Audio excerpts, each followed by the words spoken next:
And now, ladies and gentlemen, let's welcome our hosts. Makofi kwao tafadhali.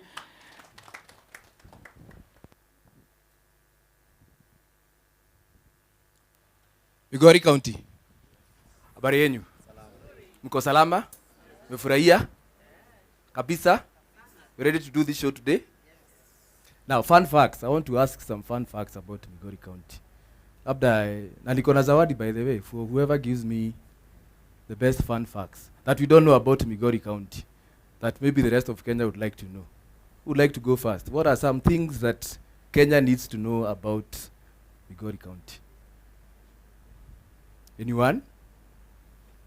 Start by saying your name, and then give us your answer. You can stand. Okay, good afternoon, everyone. I'm Chacha Emmanuel. Perhaps also tell us what you do. I'm Chacha Emmanuel from Korea West.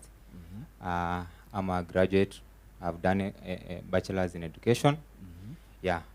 What people can know about Migori County, one is it has a population of about 1.2 million people. Thank you. Thank you very much. Anyone else with something? Unitafute after hii show. Niko na kitu yako. Anyone else who wants to give it a try? Oh, gentleman here. Thank you so much. My name is also Sylvester. I want also the rest of the Kenya to know that Migori is the only county that borders Tanzania from the lake, Lake Victoria. That's a good one. Thank you very much. Hata wewe unitafute. Anyway, after that, we also want, I'm sure my colleague here, Mwana, has engaged you on what the topic is here about today, which is business and enterprise here in Migori County. And before we begin, before I hand over to my host to continue, I would like to ask another question. Who in this room runs a business as part of what it is that they do? So if you run a business, please raise your hand. So I think we can go with this gentleman, then that lady. So tell us about this business you run, and what has been your experience so far running it, and maybe some of the challenges that you face here in Migori County as a business owner. Asante, nashukuru. Kwa majina naitwa John Paul. I'm from Korea West. Yes. Sibania Ward. Ninaendesha biashara ya kukopesha, kufanya biashara wadogo pale Sibania. Challenge ambayo tumekuwa naye ni kwamba binafsi kwa biashara yangu nimerealize watu wetu wanaokaa Migori County wana lack knowledge ya biashara. So nikafumbua mfumo wa kufundisha wafanyabiashara wadogo kwa ajili ya kuendesha biashara. Mfano, ninapopeana pesa, mtu anaweza akaondoka na pesa asirudishe kama hajafundishwa, lakini kama amepewa knowledge, ajue kwamba maisha ya Kenya ama maisha ya Afrika ni kuchukua, ufanye upate yako, urudishe ile nyingine, ingekuwa inasaidia. Thank you. Very interesting, very interesting. That's an interesting one. The lady over here. Start by introducing yourself. Thank you, everyone. I'm Oyaro Helen Anyango from Urire Sub-County. I do agrovet. And as I earlier said, I'm a holder of criminology, so I don't know much about agrovet. One, I have to employ a vet. I have to have 6 licenses, different ones. And more interesting, I have employees. You pay them off peak and on peak. Whether you sell 2,000 per day and in a month you sell 7,000, you must pay them 10,000. That is the greatest challenge. An employee will not say, Mama, this month has been very bad. Please give me 4,000. No. You must pay a constant salary. That is the greatest challenge. Another challenge is the KRA. You give what you don't earn. Simply because we don't know how to maybe give returns. I think that is the main reason. How to give proper returns for KRA. But we must give at the end of the month and then turn over as the year goes. Yeah. So we have challenges, but hopefully, maybe if the government will stabilize, we may be there and we may enjoy. Thank you very much. Thank you very much. I think That's very interesting answers and questions answered. So Betty, I think the room is very ripe to have a business conversation. There's a response. Oh, there's another person who wanted to say something. Oh, sorry. My name is Melan Margaret. I run a wines and spirit shop. One of the challenges that we are facing is that there is the rise of the prices of the commodities. They're not standardized. So it thins the profit margin. And remember, you have employees to pay, also the rent. Yeah. Betty, like I just told you, you can see that the community is very ripe to have a business conversation today. So I will let you introduce the topic and we move on from there. Absolutely. Thank you, Irari. Quick question, Irari, actually. What's the first thing you do, or rather you check when you wake up? It's your phone, right? Of course, yes. Yeah, and let's be honest, probably even TikTok for most of us here in this room today. 1 minute you're just scrolling, the next minute you're being sold shoes, clothes, cars, and sometimes even gym wear you probably didn't know you needed. So TikTok is not just for vibes. It's a marketplace. People are selling, people are buying. Some of you here are making money from it. Now think about this, okay? Kenya is a marketplace, but we buy far more than we sell. We import fuel, we import electronics, we import fertilizer. Sometimes we even import things we have the raw materials to produce ourselves.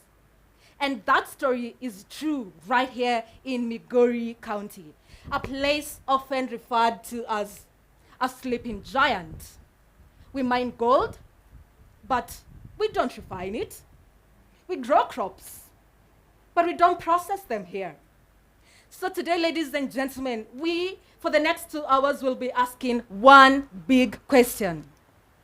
Can enterprise and trade become Kenya's roadmap to a first world status, starting right here in Migori? Good afternoon, Migori County. Good afternoon, Kenya. Uwaruo kote, erokamano. This conversation is facilitated by the Digital Publishers Association of Kenya. And we are live from this beautiful place in the Migori County. We're also live on Kenyans.co.ke, Past Live Kenya, Business Today, Opera News, Nairobi Leo, Gafla, Tuko.co.ke, and Kenya Times. We are also live online, and you can check us out by following our hashtag, Youth Assembly Platform, and First World Kenya. And feel free to ask any question, make your comments on that hashtag, and follow us online, and let's have this conversation. Over to you, Betty. Thank you, ladies and gentlemen. Let's now put our hands together and welcome our debaters for this afternoon. Now, welcoming to the stage our first debater. She is a seasoned development economist, a technical advisor, and a strategist with rich experience in product management, in consulting, and international development. She actively supports initiatives that amplify African voices in global policy and innovation. A warm welcome to Sheila Olan.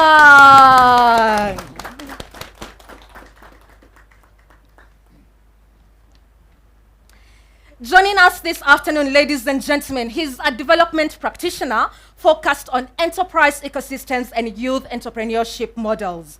His work centers on enabling SMEs to scale through market access, financing innovation, and systems reform. Kevin Ochieng, ladies and gentlemen. Kevin. Thank you for being here, Kevin. Also joining us this afternoon, he is an accomplished businessman from Migori with over 20 years of entrepreneurial experience. He's driven by a deep passion for business and innovation. Let's welcome to the stage Mahamoud Ali.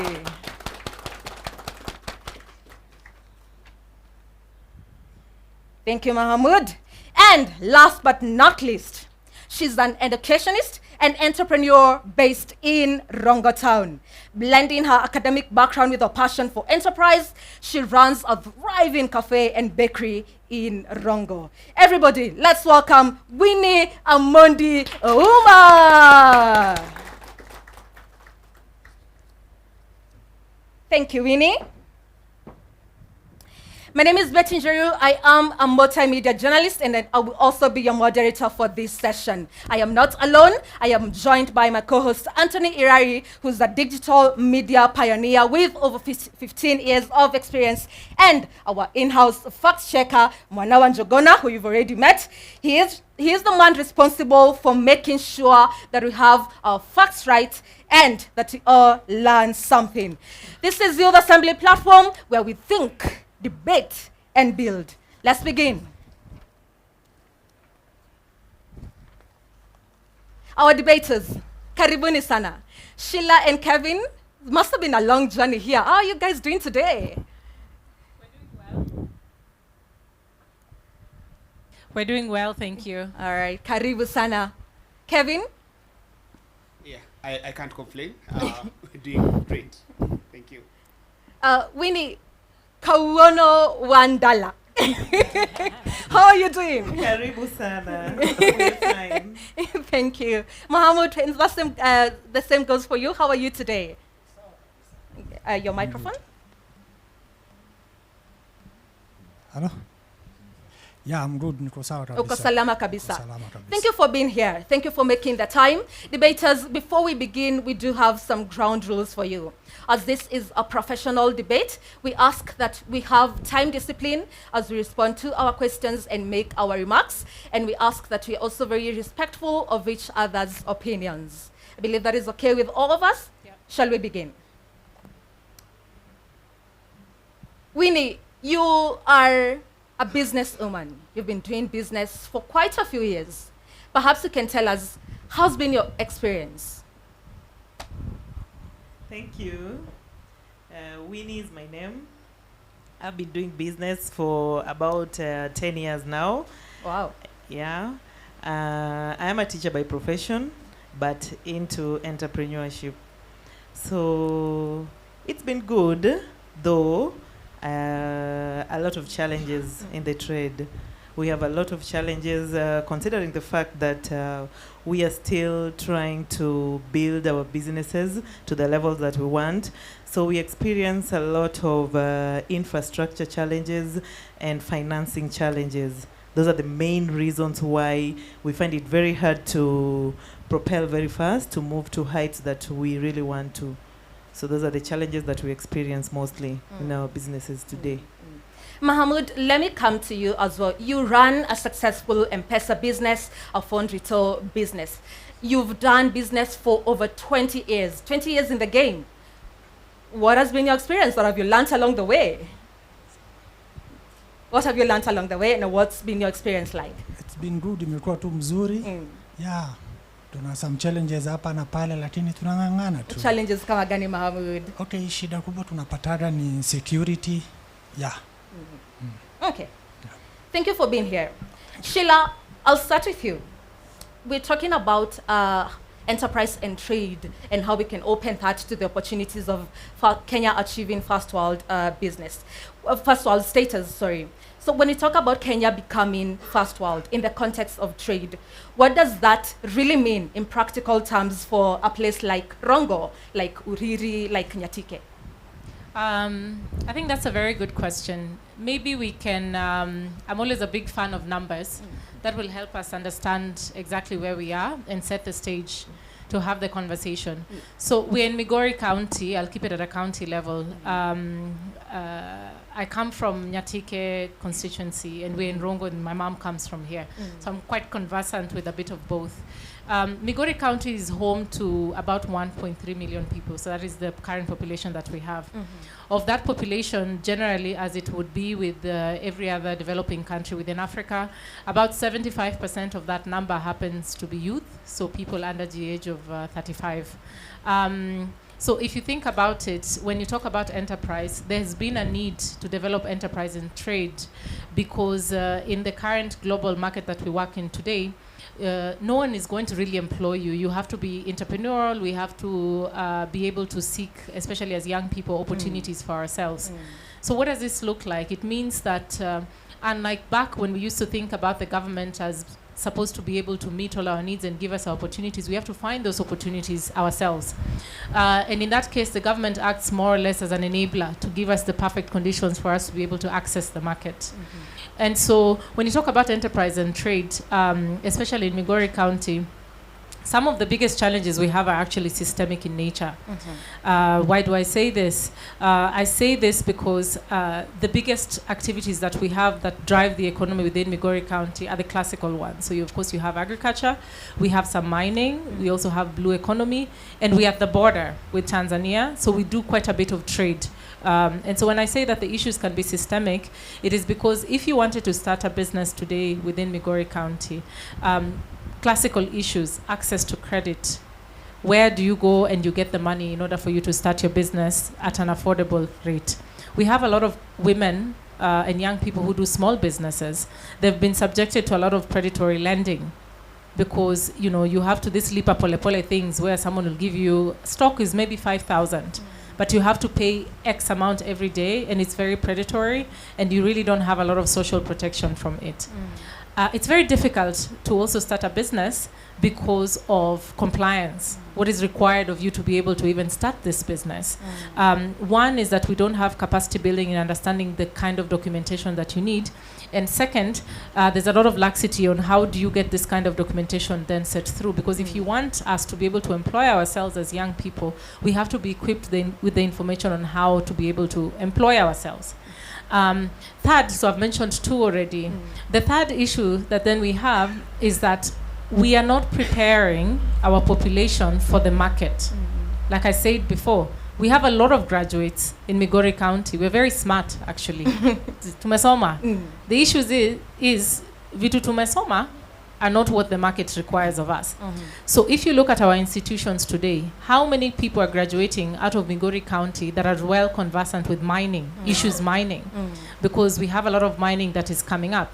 How many people here are conversant with issues of blue economy? Like I said, I come from the lake.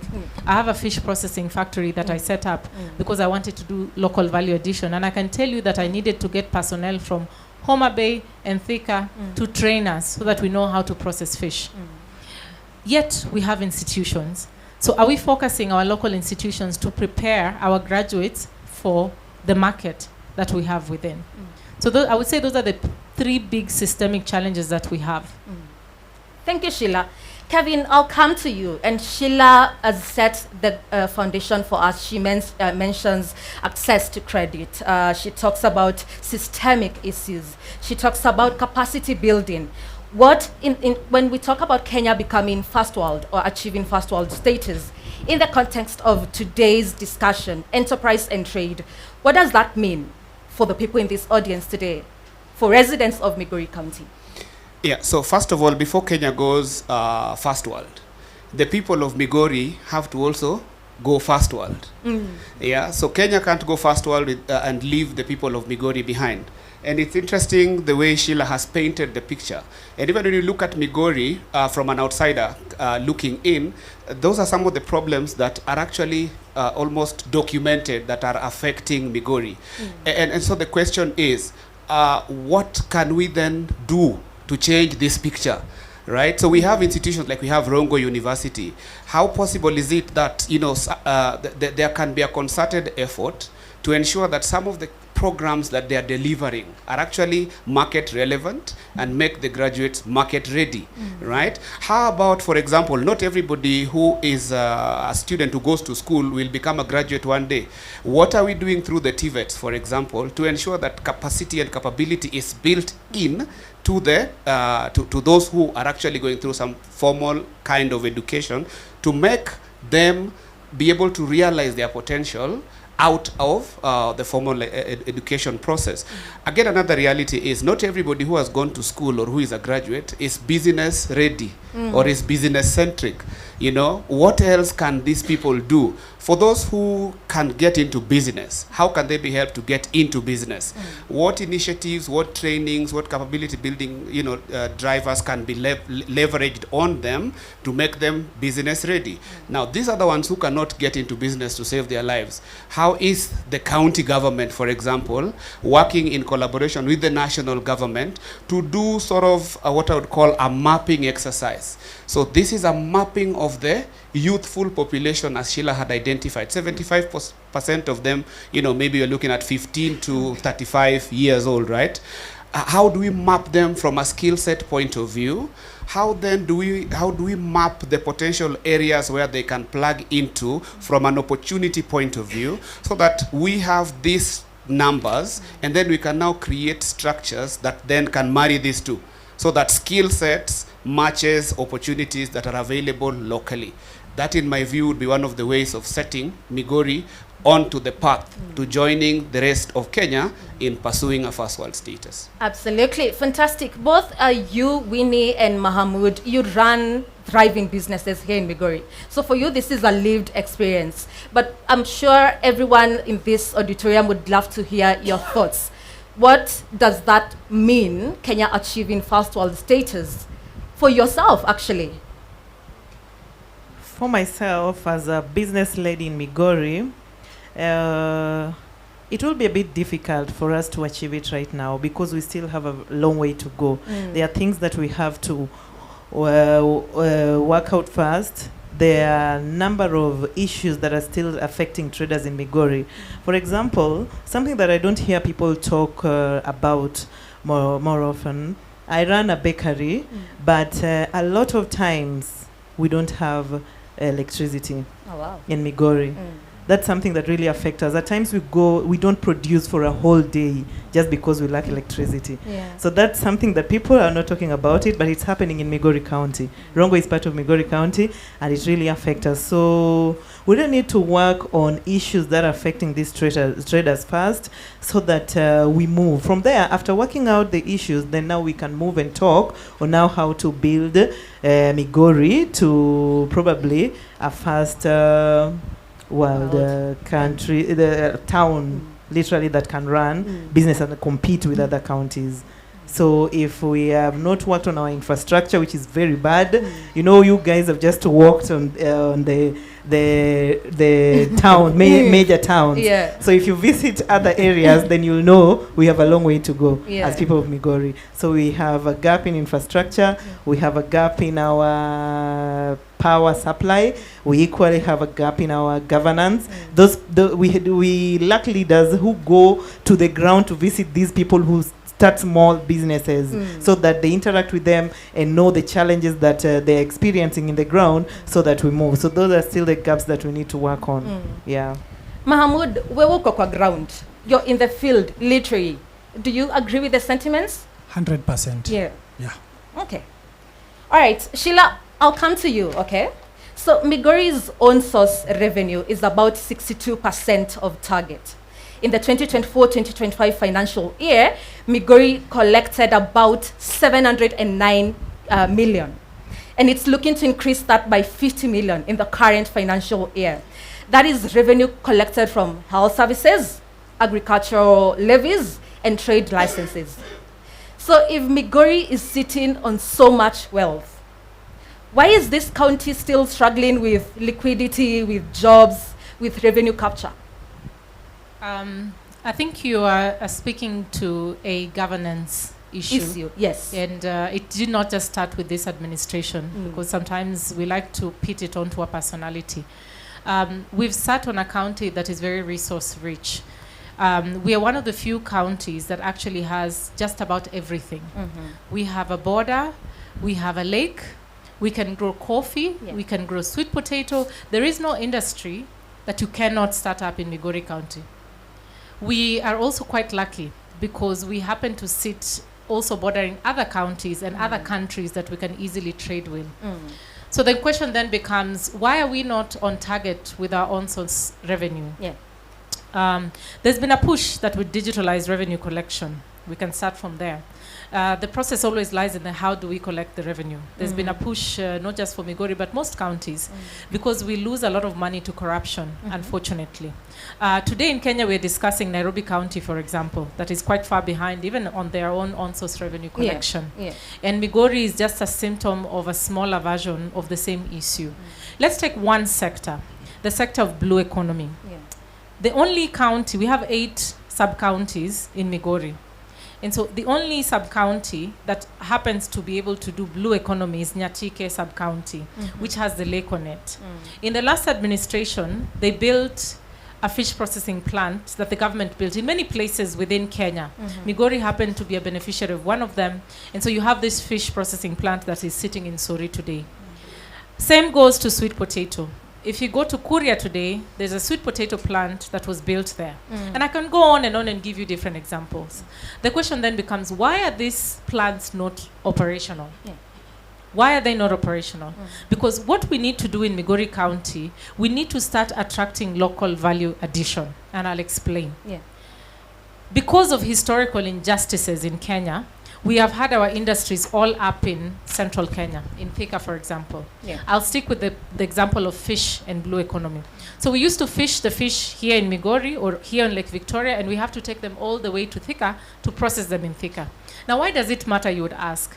You get a lot of employment and a lot of opportunity and a lot of purchasing power, money in the pocket, when you process your product locally where you find it, so that you're only selling out the end product.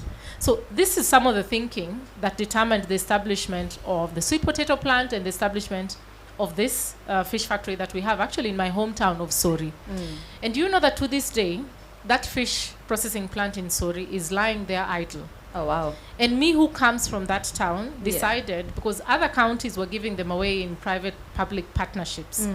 And so I had the opportunity to say, can I please have that, because I'm from Migori County, I have investment, or I have investors, and we'd like to run it. And to cut the long story short, I have built a similar processing plant, less than 500 meters from the government one. I'm trying to explain that it's very bureaucratic. And we need to have a governance model, not just for Migori, that is able to shave out the bureaucracy and then bring in the business. If you want business to thrive, what is the formula? What are the ingredients that you need to use in order to have the private sector to thrive? One of the things you need to have, which I think Mwalimu is alluding to, is your factors of production. You have to be able to have power. If you want to run these plants, you have to have power. Sometimes you can look at them idling and they're closed, but that's because if you wanted to run them, you wouldn't have the power to actually run these plants. My factory, for example, I've had to put in generators. I use a lot of generators and a lot of solar because that's the only way that I'm able to sustain it. That's one. The other thing is you have to have a good ease of business. There's an ease of business index. What does that mean? It means that if I'm an investor and I would like to come to Migori County and start mining, there needs to be a very clear, very open plan of how do I acquire my license, how do I pay my county fees. You don't need to know anyone to do it. It needs to be systemic. We are one of the few counties in this area that still have not yet hosted an investor conference. And everybody here, I think you're from Migori. If I get anything wrong, please correct me, because I don't have to know anything. I could be wrong. But to the best of my knowledge, we are yet to host an investor conference. When you have things like investor conference and we show them the resources that we have, you have to have a good ease of business index, so that when investors come, they know that there's a dedicated office within the county government where they can get all their licenses and they can be helped and they can be processed, and it makes it just easier. And this is not to say that these offices don't exist. I'm sure they do in the county government. But accessing that information quickly makes it easier and makes it safer. There's also the third aspect, which is that we need to be able to access capital locally. You have to have an economy that is circulating. You have to increase purchasing power. The more people get their products put there, you get your 200 shillings, you go home with it, and you keep purchasing it. So it becomes circular, and that's how you grow and you get to that first world that we are discussing. And it's important for us today to be to be aware that we have to empower the private sector, because the private sector will help us meet our development goals. As a county government, you're not able to provide everything you need in terms of healthcare, in terms of education. But if you empower the private sector and you solely focus on local value addition, you just say for every industry that we have that I'm counting, livestock, we have coffee. We have a lot of coffee we can grow in the belt, not just the sugar belt. We can also have a lot of potential is going to waste. And these are devolved functions. So if you say I want to focus on every industry, you will not need to help anybody. because they'll be able to get a little bit that we eat, and we're able to provide whatever the government doesn't meet. Even if I go to a hospital and don't have enough medicine, I'll have enough money to be able to purchase the extra medicine that I need. But you see, when you don't take your time to act as a government, to act as a conduit, your job is just to provide a good environment so that private businesses can thrive, and then the citizens are able to meet their needs. So that sets the pace a little bit of what is needed, that as Migori County, and I don't know where the blame is. It's with us as residents of Migori County. It's with the governance. It's with the local. I don't know where the blame is. But ask yourself, for example, why are we yet to host an investor conference in Migori County? Oh, wow. Brilliant. Kevin, I see you nodding in agreement. Would you like to weigh in? You know, the thing is this. Those of us who live in Nairobi, 15 years ago, we didn't know of a place called Kamakis. Yeah. But what did the government do in tying to what Sheila is talking about? The government built the Eastern Bypass, if I'm not wrong. Yes. So that bypass. Yes. And what did Kenyans do? Kenyans saw an opportunity to set up businesses. So to the point that she's making, we have seen this example so many times. Even this Mau Mau Road in central Kenya. It has already led to the increase in the value of land in Nyeri alone. There's a place called, I think, Tumutumu area, or even Kiganjo area. The value of land has already grown so high, and this also happened in Kiambu, where somebody lives in his village and a quarter acre in his village can attract upwards of 15 million shillings, 20 million. So Kenyans have demonstrated time without number that all they need is infrastructure. All they need is capability developed from the government. Bring a road, we will make use of it and we will build our economies around it. Bring electricity, you know, bring whatever factors of production that you bring. We will turn it, we will take it on our own volition and turn it into an economic opportunity that can then drive the economy of that particular place. And I think that is one point that perhaps we may want to remind the government from time to time. Yes. We'll come back to some of the things you two have just mentioned. But we have a live audience who I'm sure would also love to chime in this conversation. Irari? From what I'm getting from the live audience, not so much so far, but I think the audience here already has some burning questions. Sheila, we have a lender in the room. I hope he's not predatory. Unapeana loans vizuri na watu wanalipa vizuri na hauna shida. So I think watu wanajaribu. But I'm sure that Sheila has made quite a number of points about, and they asked that you guys tell her if whatever she's talking about is actually the right thing. So is there anybody who wants to perhaps challenge her or maybe chime in into whatever she said? The student? Good afternoon once again. Stand up, stand up. I'm not a student. Okay, I'm a teacher by profession. Sorry. I have 2 questions. Maybe one will go to Sheila, and then the other one will go to Mr.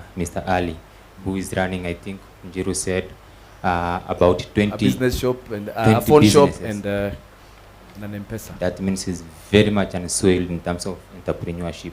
So my question is, Mr. Ali, at what point, now that you are running multiple business, at what point maybe can one feel that can make a pivot maybe to try another business? In a case whereby the business that I'm working on is not giving results, at what point can I decide to make a pivot and try another business? And Sheila, I wanted to ask on how you said you are running, is it a fish process? Yeah, I think that's something that needs innovation, and I wanted to know how do you leverage the 3 innovation as well as profitability and sustainability to ensure that your business is a long-term, is sustainable, it will take you to the future. Thank you. I think I'll take one more question before you can note down the questions, and then you can answer them at the same time. There's a gentleman here.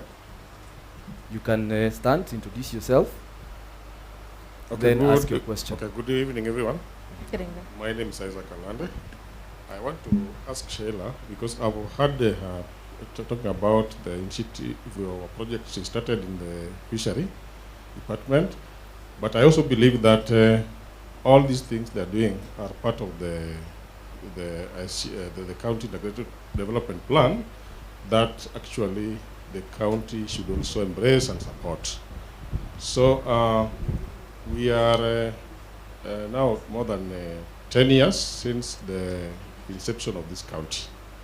I want to ask her if any case maybe she has partnered with the county, or what is it that the county is doing maybe to partner with her so that they can engage more youths to get support from those platforms. And also goes to these other fellows, maybe we also want to know, is it that it is just individual initiative or effort and there is no maybe support from the county government? Thank you.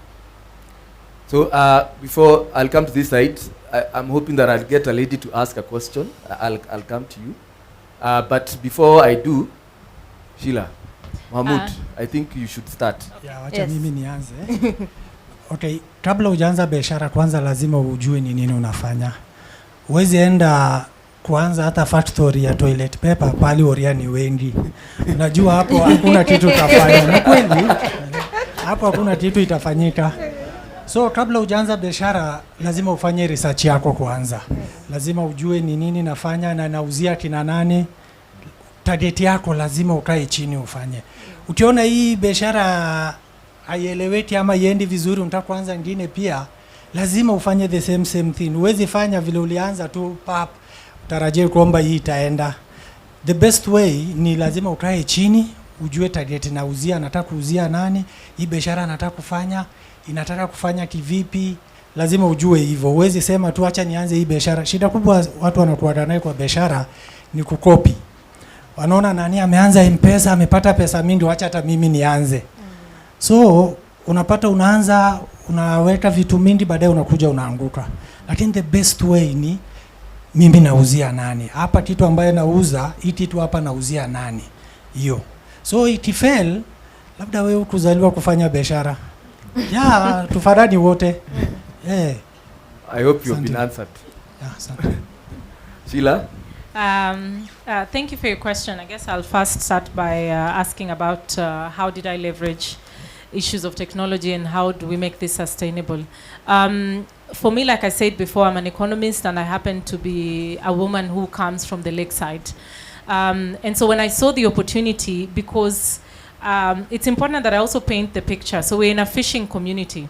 And every time you go out to the lake in the morning, you come back with the fish that you got. There is no refrigeration for your fish. Zero, it doesn't exist. So what does this mean for you? It means that I used to see certain trucks, refrigerated trucks, in zile za ice. They used to come and then they don't go to the beach. They kind of hide somewhere and wait until 5:36 p.m. At that point, if you have fish, you'll have to sell it, even for 10 shillings, because there's no way you're taking this fish. If you don't have oil to kuichoma, you know, and make it into fried fish or fried omena, it means that you have to sell it at the lowest price possible. So I saw an opportunity because I realized I came back home. I was living down in Sori. No one was going to give me an opportunity. So I saw an opportunity and say, you know, you have to preserve the value of the product that you have as much as possible. That was the inspiration for me behind setting up this fish factory. Because what happens today is I offer even rental facilities to the local community and it's at a cost. So if you go and you get your fish, per kilo, I will charge you and I can process the fish for you and I have cold rooms and I will keep it. I also sell ice that fishermen come, they buy the ice and they go out and fish with it. We had an issue with waterborne diseases. So what I did with my factory is I made sure that it's purified water that I use to make the ice so that when our fishermen go, they can eat the ice when it's hot. And just, it's the small things that make the difference in this circular economy that we are discussing. So how did I leverage technology? I was cognizant of these issues that I'm telling you, that we have waterborne diseases and that we needed to address it by simply making sure that ile ice wanaenda nayo to fish was actually purified water so they can eat it as well. Number two, making sure that if you have that fish that you went and you brought back in and you're not able to sell it at the price that you want, one of the biggest things we have with our produce in Migori County, or in Kenya actually in most rural places, is we have price variation. Hakuna harmony in price. You come to me, I'll sell it for 1 shilling. I go to you, you sell it for 5 shillings. We don't have harmony in a lot of things that we produce. And that means that the buyers, they have an upper hand over us who actually have the products. So by doing this, I let you take your time. Unaringa kidogo with your fish. Because you're like, I have to sell it at 300 shillings per kilo. And I will wait until the person comes and gives me 300 shillings per kilo. So I saw myself initially having the idea that I wanted to set up fish cages because, you know, like Ali is saying, everybody was setting up fish cages.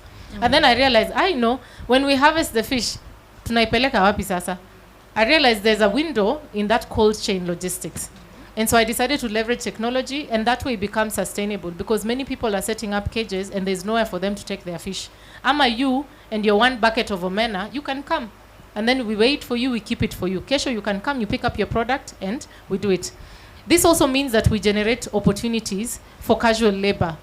So, like I said before, sometimes I'll harvest a cage for someone, and I need to have, right now I go between 140 to 160 when I'm at peak of processing somebody's product. So, samaki ni ya mtu ameleta, I get casual laborers, we process it, and then it's shipped to wherever you'd like it to get shipped.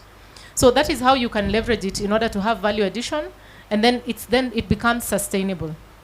The most important factor was getting access to that credit, the fixed cost of setting up the actual facility. And I always say this, and sometimes I always admit that I'm very bitter about the fact that I had to build one, and there was one 500 meters, and I come from there. I need answers, because why wasn't that given to me, and I qualified to, and it's still sitting there idle. Because that would have meant that we would have expanded by now and had even more people having that opportunity, if you see what I'm saying. And I think it ties into the second comment that we were discussing. How did I partner with the county government? I started off being very positive, right? I had explained that, I wanted to partner up. Personally, I've gotten a lot of support from the national government, so Ministry of Blue Economy. They've been very forthcoming. We have individuals within the county government as well who are very supportive in whatever it is that we need. However, at the end of the day, I have never read a county development plan where my factory fits into it. I don't know what that plan is. And this is not to say that it doesn't exist. Maybe I don't know where to look. So that could be a me problem and not a county problem. But I don't know where this plan is. I am one of the big, you could say investors in blue economy within the county, and I don't know where this development plan is and how I fit into it. I'm kind of swimming on my own, doing whatever it is that I would like to do. To this day, I can tell you that I am yet to be visited by anyone from the county government office to see the facility that I have. I am the only one who has this facility within your county. When they ask you about fish processing, there's Rio, which is down here in Rongo where we are, and then there's me down in Sori, right? So Rio is owned separately. Mine is completely 100% owned by me. I am yet to see anyone from the county seeing how we can partner. However, I have been visited by the Ministry of Blue Economy from national level, and I get a lot of support from them. So again, it's the lack of information. Either I am not saying this loud enough that I am existing and I would like support so that we can expand, or they know I exist and they don't seem to be interested. But when you have entrepreneurs, you have to hold our hands. When you have Ali here setting up, you have to hold his hand and see so that we can work on it. But yeah, that's what I would say about that. Thank you so much, Sheila. We are going to come to this side. So this gentleman had raised his hand. So you could start by introducing yourself, ask your question. Then if you can have a lady also asking a question from this side, we would really appreciate. Okay, thank you. Mine goes direct still to Sheila. I'm very sorry. The county government don't want to recognize you, but they will come. I know they will come. Thank you. Okay. Second, I heard you talking about Migori sisi tumesoma. I like that word. It's give its name. But I can assure you not all of them. There are other people who are unfortunate due to other circumstances. So, these are still members of Migori. What plans do you have in place? Because now I can stand to tell you that the national government has considered such people under Nyota project. So please, with what you have just spoken about, I'm really longing to get something from you that is also going to cater for unfortunate ones as per the education. I'm Julius Ongadiouko. I'm the chair of Migori County Bunge Sako. I'm coming from South Kamagambo, Kitunja huko juu. Karibuni. Thank you very much. Like I said, if you can get a lady from this side. Anyone? Anyone? Okay, we'll just give her because now she's the only one who's proceed. Thank you, everyone. Thank you all our panelists. Sheila, thank you for that brilliant. I love you for free. Thank you, everybody. Thank you, Winnie, Omar, and everybody. There's this aspect of small business people getting their loans at a higher percentage than the tycoons. Assuming I want 300,000 from Equity Bank, I'll be given at 14%. And somebody comes who wants 3 million and is given at 8%. How do we help this? That is one. Two, Winnie cried of business people being behind. I would want to encourage her that we must fight for our space. We must fight for our space in this county government and in the national government. And as you said, you are having a factory there and nobody is looking for you. Please continue helping our people and they will see what you are doing and they will look for you. What is our fate as small business people? Getting higher percentage of loan compared to the tycoons getting a lower percentage of loan. That is it. I don't know whether it's for Sheila or for the, I don't know. Someone will try and answer you. Someone will try. I know so many other people have raised their hand here and want to ask some questions. I'll come back to you in the second segment of the questions. But before I sit down, Sheila, you want to answer, and then we will come to one over here. I'm sure he has something he wants to share with us. Sure. Do you want to, maybe I'll hand over the access to credit and why we are looking at different rates. Yeah, it's a very interesting one, that because I would look at it in terms of maybe they consider the MSMEs, the micro, small and medium enterprises as risky, right? And so the question is, how then do we mitigate the risk as people or plying their trade in the MSME space? Perhaps maybe we can coalesce around one another and present a fortified, a unified, group, for example, to attempt to access credit, or we can actually maybe explore support so that whenever we go to access this credit, there's somebody who can be able to sort of like act as a guarantor for us, right? Maybe something that we can be able to explore in that particular regard. And it's good that you talk about that, because back to Mwalimu's question, in terms of when you start a business, at what point do you pivot, right? And he started by saying, not everybody can be in business. So the thing is, what problem have you identified that you want to solve? That is a very good place to start a business. What is the gap that she saw? She said she exploited a lacuna in the cold storage space, right? So what do you want to solve? Once you have identified that, then you build your solution around it. But most importantly, also consider value addition into the solution that you're providing, because it is in the value addition that then you can be able to even look at scaling. And in the scaling, you can actually pivot, so that then you look at, this is what I'm producing, maybe I need to also augment it with something else that will make it move out of the market faster. And in doing those little things, very many of us in Migori, we will move the airport from being an airstrip, we'll move the airstrip from being an airstrip to now helping us sell to other counties beyond Migori, and it becomes an airport. And before we know it, we are selling not only to Tanzania, which is across the boundary, but also to Somalia and Uganda and other places, and it immediately becomes a Migori International Airport. Yeah. So let us consider consolidating and fortifying ourselves into unified groups, access credit, and also identify what solution do you want to solve, and it will help you to scale and even to pivot.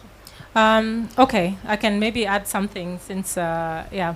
Very briefly? Yes, I'm a big fan of table banking, SACCOs, and cooperatives. Because what it does is it gives you a different leverage point or places to access credit. The reason we're having a credit issue is also a bit macroeconomic. People used to say during Kibaki's time, you could be able to get a loan easily at a very good rate, and that is not possible today. It is because we are also competing. There's also systems above what we can do. We are also competing with the national government to access the same money. So if I was a bank, do I loan this money to the government or to you, who I'm not sure that you're actually safe enough to give the money back to me? So how do we mitigate this? Consolidate yourself. At small levels, table banking. Move it up to SACCO, move it up to cooperatives. Then you have reasonable rates that you end up with. The next question I was asked was about education, and I'm glad you brought that up, so that I don't sound very insensitive, that there are people who are not able to access education, which is very true.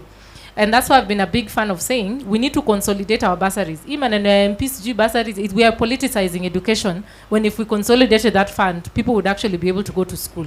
I think we need to come back to that. That's the short version of that response. And then about Nyota, again, the national government is coming and trying to help to set up entrepreneurship within our youths, even within Migori County. How can the county help these youths and the national government so that the Nyota program becomes successful? There's case studies such as Homa Bay. I think the Homa Bay County decided to waive the fees for business permits for them. That's one way of the county government consolidating. I don't know if Migori County is also keeping a database of all the Nyota recipients and following them through and helping them as they navigate the different business opportunities that they're looking at. That would be one way to be able to support our youth. I like the sound of that, so that then the program is sustainable. Because one of the things we discovered is there is no word for maintenance in the African language. Ask yourself, what is maintenance in your mother tongue? So this is something that is starting, but are we able to maintain it moving forward? So we need to put sustainability initiatives around it. Can we follow up? Can we support? Can we mitigate any challenges that the people who have taken the opportunity today, will get in future, so that then we make sure that it's something that is going to help not only in the short term but in the long term. Okay. Mona, before you proceed, there's a question from Facebook, so any of you can take it up. So there's a gentleman called Mheshimiwa Amos Kagwetha on Facebook, and they're asking, even if we discuss all these things, are we ready to face the giant called corruption that stops us from moving forward? So even if we do all these things, all these nice things we are discussing here, what about the issue of corruption? How are we going to get that out of the way? Because it's a big problem that we have in Kenya. So perhaps any of you can decide to take it up. Mwalimu and Mahamud, perhaps. The issue of corruption is something that we'll talk about day in, day out. And I run short of words when we come to corruption. For us to tackle this issue of corruption, we must first start with the governance. It still brings us back to the governance. And we as Kenyans, because we are the people who elect these leaders, and within a year or so, we start to again cry that they are corrupt leaders. So it starts from us as Kenyans. We first do it right, and then now we'll be able to fight the corruption, because it's an issue that we can talk about and the whole day without answers, because it goes round and round and round. It's difficult for us to tackle it. So it comes from us, the people of Kenya first, as youths, and probably those who are employed and those who want to get employed. Employment is not even there. So we are a big number. If we combine forces together, then we can be able to fight the corruption. But it's difficult because you cannot do it alone. Mahamud, your thoughts? Issue ya ufisadi kidogo ni ngumu sana, kwa sababu kama sisi tulizaliwa, mimi nimezaliwa Migori, nimelelewa Migori, in other word naweza sema ajasona. Lakini nikiwa mdogo kupata ID ilikuwa ngumu. So nime grow up na hiyo corruption. Mimi hata sasa hivi ukiniuliza corruption, mimi naona it's a normal life. Naona tu ni maisha ya kawaida. Yeah. So kuitackle kidogo ni ngumu kwetu kabisa. Yeah. Interesting. Mona? I'm going to start on education, then work my way to a few things that have been said. The question of education, this is something that is quite interesting. About 81.6% of the general adult population in this county is considered literate. with men about 82.8%, slightly higher than women at 80.5%. What's more curious is that according to the Kenya Demographic and Health Survey of 2022, only 2% of women and 1% of men in Migori County have no formal education at all. Only 2%. So tumesoma. Clearly. Now, there's something that was mentioned a little bit earlier. That was regarding the ease of doing business in this county. Now, there's something that the Ministry of Trade began doing. This is called the county, allow me to get that, the county, sorry. Industrial. I've got a lot of data here. Let me get that. Yes. What the Ministry of Trade did, they began something called the County Competitive Index. Okay. It's similar to, in terms of looking at the way each of the 47 counties are doing to ensure that ease of doing business is considered in each of these counties. And the last report was released last year, in 2025. This report is quite interesting for Migori County for two reasons. One, specifically for this county, it's not ranked very well, right? It's ranked at 20, in the bottom 10, at 22% overall. But for this county, it ranks among the 10 best counties in the country for utilizing development funds. So that's a contrast. You're not doing so much, you're not doing well in terms of ease of doing business, but when funds come to this county, you're doing pretty well in terms of utilizing those funds. Now, in terms of the population, the projection is that by next year, this county will be at 1.29 million Kenyans living in Migori County. So far, as of today, the county is about 1.234 million Kenyans living in the county. So saying 1.3 is fine. The only thing is that the county is estimated to be growing at between 2.38% and 2.6% annually. In terms of the counties that are below Migori County in terms of ease of doing business, around this county, Narok is doing quite well, but Homa Bay is within the same level and Kisii is doing poorly. It's regarded as very low. That's it for now. Okay.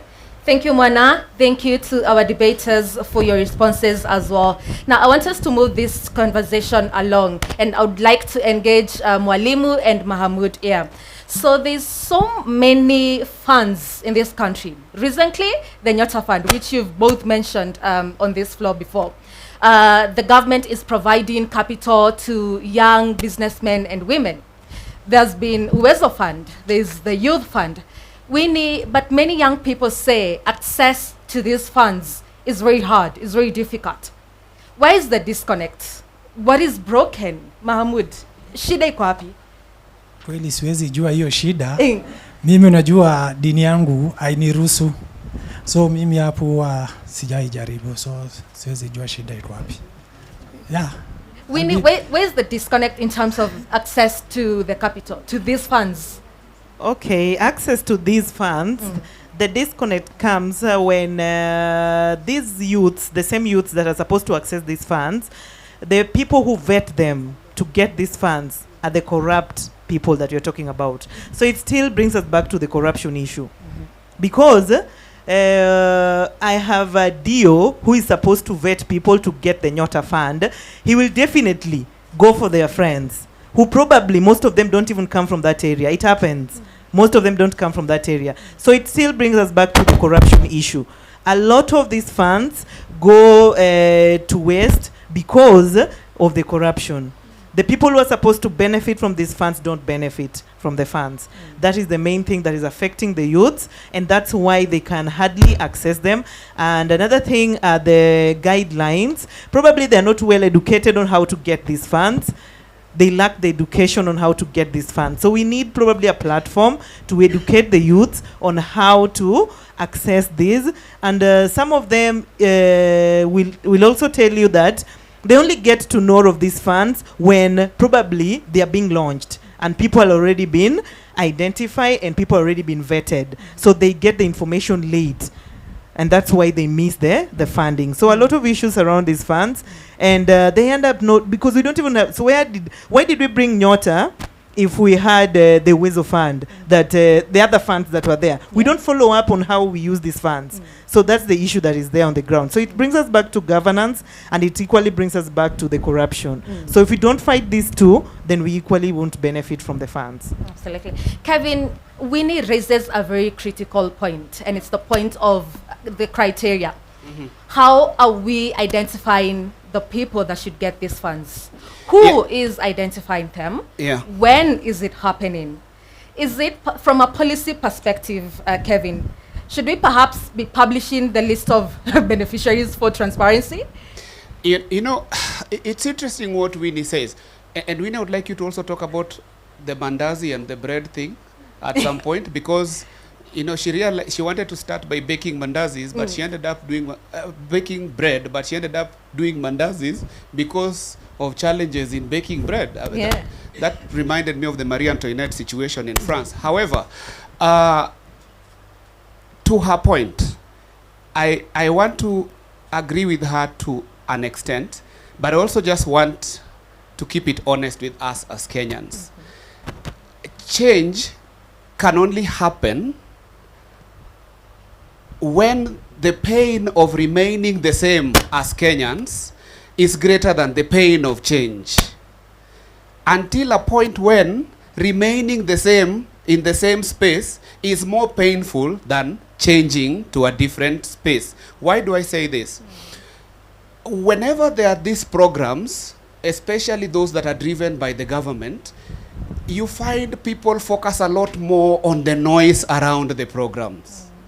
You know, you find, I know people from my constituency, for example, will not read the Constitution because Baba has read it or Orengo has read it, for example. So you find that people have heard about these programs, but because they are not seeing those close to them or those they consider as influencers or influential people in their spaces talking about them, they think that this is not meant for them. So yes, to a point, it is possible, because I cannot, you know, confirm. It's possible that maybe these things go to cronies and friends and people, friends of people who know. However, if we can also take interest and just follow, because when Nyota has been launched in Mandera and it has not yet been launched in Migori, what stops us from coming to ask the Migori leadership when our Nyota is being launched, for example? That would be a good place to start in understanding whether it is only for Mandera people or it is also going to come to Migori people. And once we know that it's going to come to Migori, we ask how it will be done. What do we need to do? How do we need to prepare ourselves so that we are among the virgins who had oil in their lamps, right? Yeah, so that to me would be, Kenyans, can we also just agree to separate the wheat from the chaff and go for the wheat, avoid the noise, and just go straight for the bullseye and see. Let us fail forward than even fail before we started. True. Sheila, the Migori corridor has growing youth enterprises. I think even from some of your examples, we've already established that, and especially around agriculture. But as we talk about all these youth funds that are available to them, should youth funds then move from loans to equity partnerships to unlock the opportunities for young people? I think that's it's a very interesting question. We have a bulging youth population in the country, not just in Migori County.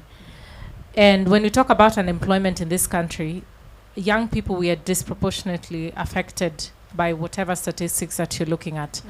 So when we talk about getting a loan for a young person, I think it's like you are killing a dead substance.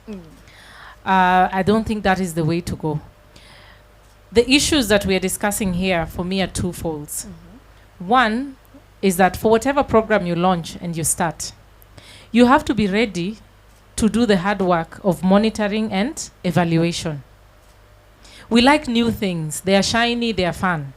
But we don't like asking what was wrong with the previous one, or where did we do right and where did we go wrong and how can we improve the next one. And this is a symptom of the fact that we politicize everything. Everything is politics. So if I choose not to see anything good this county government is doing, no matter how good it is, I'll always say the county government is bad, right? because we choose to politicize everything. And same applies to national government. If I choose that this government is one term, no matter what they do, it's going to be one term. And I think we should roll up our sleeves. And the same goes in the opposite way. When I say that there's something crucial that needs to be changed within this county or this country, it is because it's very issue-based. I'm picking on a particular hot topic that needs to be addressed. So we have to be able to follow through and be accountable to the public. These are public funds. Nyota, for example, is a grant to the youth, but a loan to Kenyans. Mtalipa hiyo pesa. So if you're not asking yourself, who are these youths in Migori 70 per ward who got it, and what business are they doing, and how far have they gone, we are going to pay all this money back. It's not free money, except for the youths who are getting it, which I agree with them. They're not supposed to get it as a loan. But are we setting up the infrastructure so that even at county level, we are supporting the national government to ensure that we see success of them? Two is we live in a context where there's a lot of disillusionment as citizens and as youth. This means that in my head, it just feels like the government is not doing something. And so how do you graduate that from actually facts and figures? It also means that we have to take time to understand whatever is going on, but information must also be provided to us. That's why even with my critique of the county, I started by saying, if I don't know that it exists, and it actually exists, like an investor conference, if we have had one in Migori County, please let me know, because to the best of my information, I have never seen one, and I don't know when one is coming. I have attended one in Homa Bay, I attended one in Siala Resort for Nyanza. I'm yet to see one in Migori County, and why don't we have one? So I think also sharing information of maybe the county government can say, Sheila, we're actually planning to get one this month. So your critique is not valid because Migori is about to host an investor conference. So there's that information. We live in a digital era where we think we are very informed, but sometimes we are misinformed. And so the government has to be on top of it, providing the information so that people know, I can run quickly and see from Migori County, these are the recipients of Nyota, and this is what the county government is doing to support them. Kevin, let me quickly come back to you again. We've talked about youth enterprise and access to capital. Let's tackle just a bit of agriculture here. And about 90% of gold mined in this county is artisanal. Yes. Migori alone produces about 20 kilograms of gold a day. In a year, that value could go up to 50 billion annually. It's an estimated figure. So if a county like this one, like where we are today, has so much mineral wealth, where has it failed to maximize on its potential? That's a very interesting question. And it would still take us back to the governance issue. If that is the potential, for example, 20 kilograms of gold is the potential for Migori a day. One, is the county government of Migori aware? What structures have they put in place to make sure that there is a seamless flow of and a clear understanding of what it takes to mine this gold, who are actually mining this gold, what, and maybe I may not know, maybe that information is already readily available. And therefore, because then they would be able to clearly identify a market for this gold through which we could sell it and generate the required revenue, which would come back to the county, even if some of it goes to the national government, for example, in terms of revenue sharing. Is that clear? And that is what takes me back to the mapping that I started by talking about earlier. You see, we have to map these value chains, and mining becomes one of the value chains. Agriculture becomes a value chain to the extent that when Sheila was talking about, I mean, there is leather, for example, textile, you know, I mean, the fruits, the horticulture. How have we mapped those value chains to make sure that we are able to identify the opportunities, match those opportunities with the relevant skill sets, and going first world is all about high income and organized markets. You know, do we have an organized market, or this gold is mined here and it disappears the moment it shows its face outside the soil, and we cannot tell where it has gone to, you know? Is that what is happening? How can we stop that so that then it actually benefits not only the miners, who I'm sure may not necessarily even look a quarter of the gold that they're mining, and also just benefit the entire region and unlock this great county, this great county's economic potential to already a first world status. Yeah. I mean, you look at the roads, yes, Winnie warned us not to be bamboozled by the road that we see, that if you go into the interior, there might not be much to write home about. But is it possible that that gold can then help us improve on the infrastructure, provide the necessary access for the raw materials deep into the farms, into the marketplace, and unlock the opportunity that we have? I honestly think, listening to Migori is just one heartbeat away from first world. Yeah. We just need to get our house in order. Wow. I am sure the audience agrees with you. And I saw Winnie nodding a lot. Winnie, would love to hear your thoughts. Thank you. On the mining issue, it's a little bit funny with the Migori as a county. It is more of a private business than a county business, because most of people that hail from Migori don't benefit from the gold. And if you want to get into this mining, most of them will discourage you. They'll be like, the language that they use is pesa yako inaenda kupotea. Pesa yako itapotea. That is what is in the ground. You will see it from a distance, see we are rich with the mining. But now who benefits? And what does our leaders do so that the youth, the women, and any other person in Migori County can benefit? And what is this mining bringing to us as people of Migori? Has it built any road for us? Does it improve any infrastructure? Do we have systems running with this issue of mining? So it is there, but there's nothing that has been done for us as people of Migori to benefit. A few benefit, and they benefit a lot. But because it is in Migori, I believe that everybody in Migori should be able to benefit. We have the opportunities that you get the gold, you go there mine, but where do you take your gold after mining? There's somebody seated, you sell it at probably 300 shillings to him. He goes and get 3 million from what you sold at 300, because we don't know these investors who can come and buy them at the price that would make you benefit as somebody who mines the gold. So that's a gap that we have in Migori that should be looked into. Okay. Yeah. Okay. Kevin, actually, when you were making your submissions, you asked whether the county government is aware, and you don't need to answer this, but whose responsibility is it to make them aware? Oh. I sometimes, and I would reiterate perhaps, sometimes, I would hazard a guess and say, maybe even this gold is in someone's land. So it starts with you. Yeah. It starts with each and every one of us. And in identifying the Kenyan problems, we always find ourselves pointing at someone, but we forget that the other four fingers also point at us. Maybe we also need to introspect and say, to what extent have we played a role in how this gold mining is the way it is? Yeah. But I would maybe let Sheila speak a lot more eloquently to it. The gold actually happens to be in my hometown as well, Nyatike. And I can tell you for free that we're experiencing the resource curse. Yeah. Which essentially means that because we have gold, we have no infrastructure. If you go, the more the gold, the worse the roads, the education, it all goes down. So you're better off being in a place that doesn't have any of that. At least you'll have a road and a school and nobody will be fighting the other. Like I said before, I think we have to rise above the way we look at resources and how they're able to enrich us. We are still at the governance stage where everyone is looking out for themselves and trying to amass this. A lot of the gold actually that you can find within that Nyatike belt, that is on government land.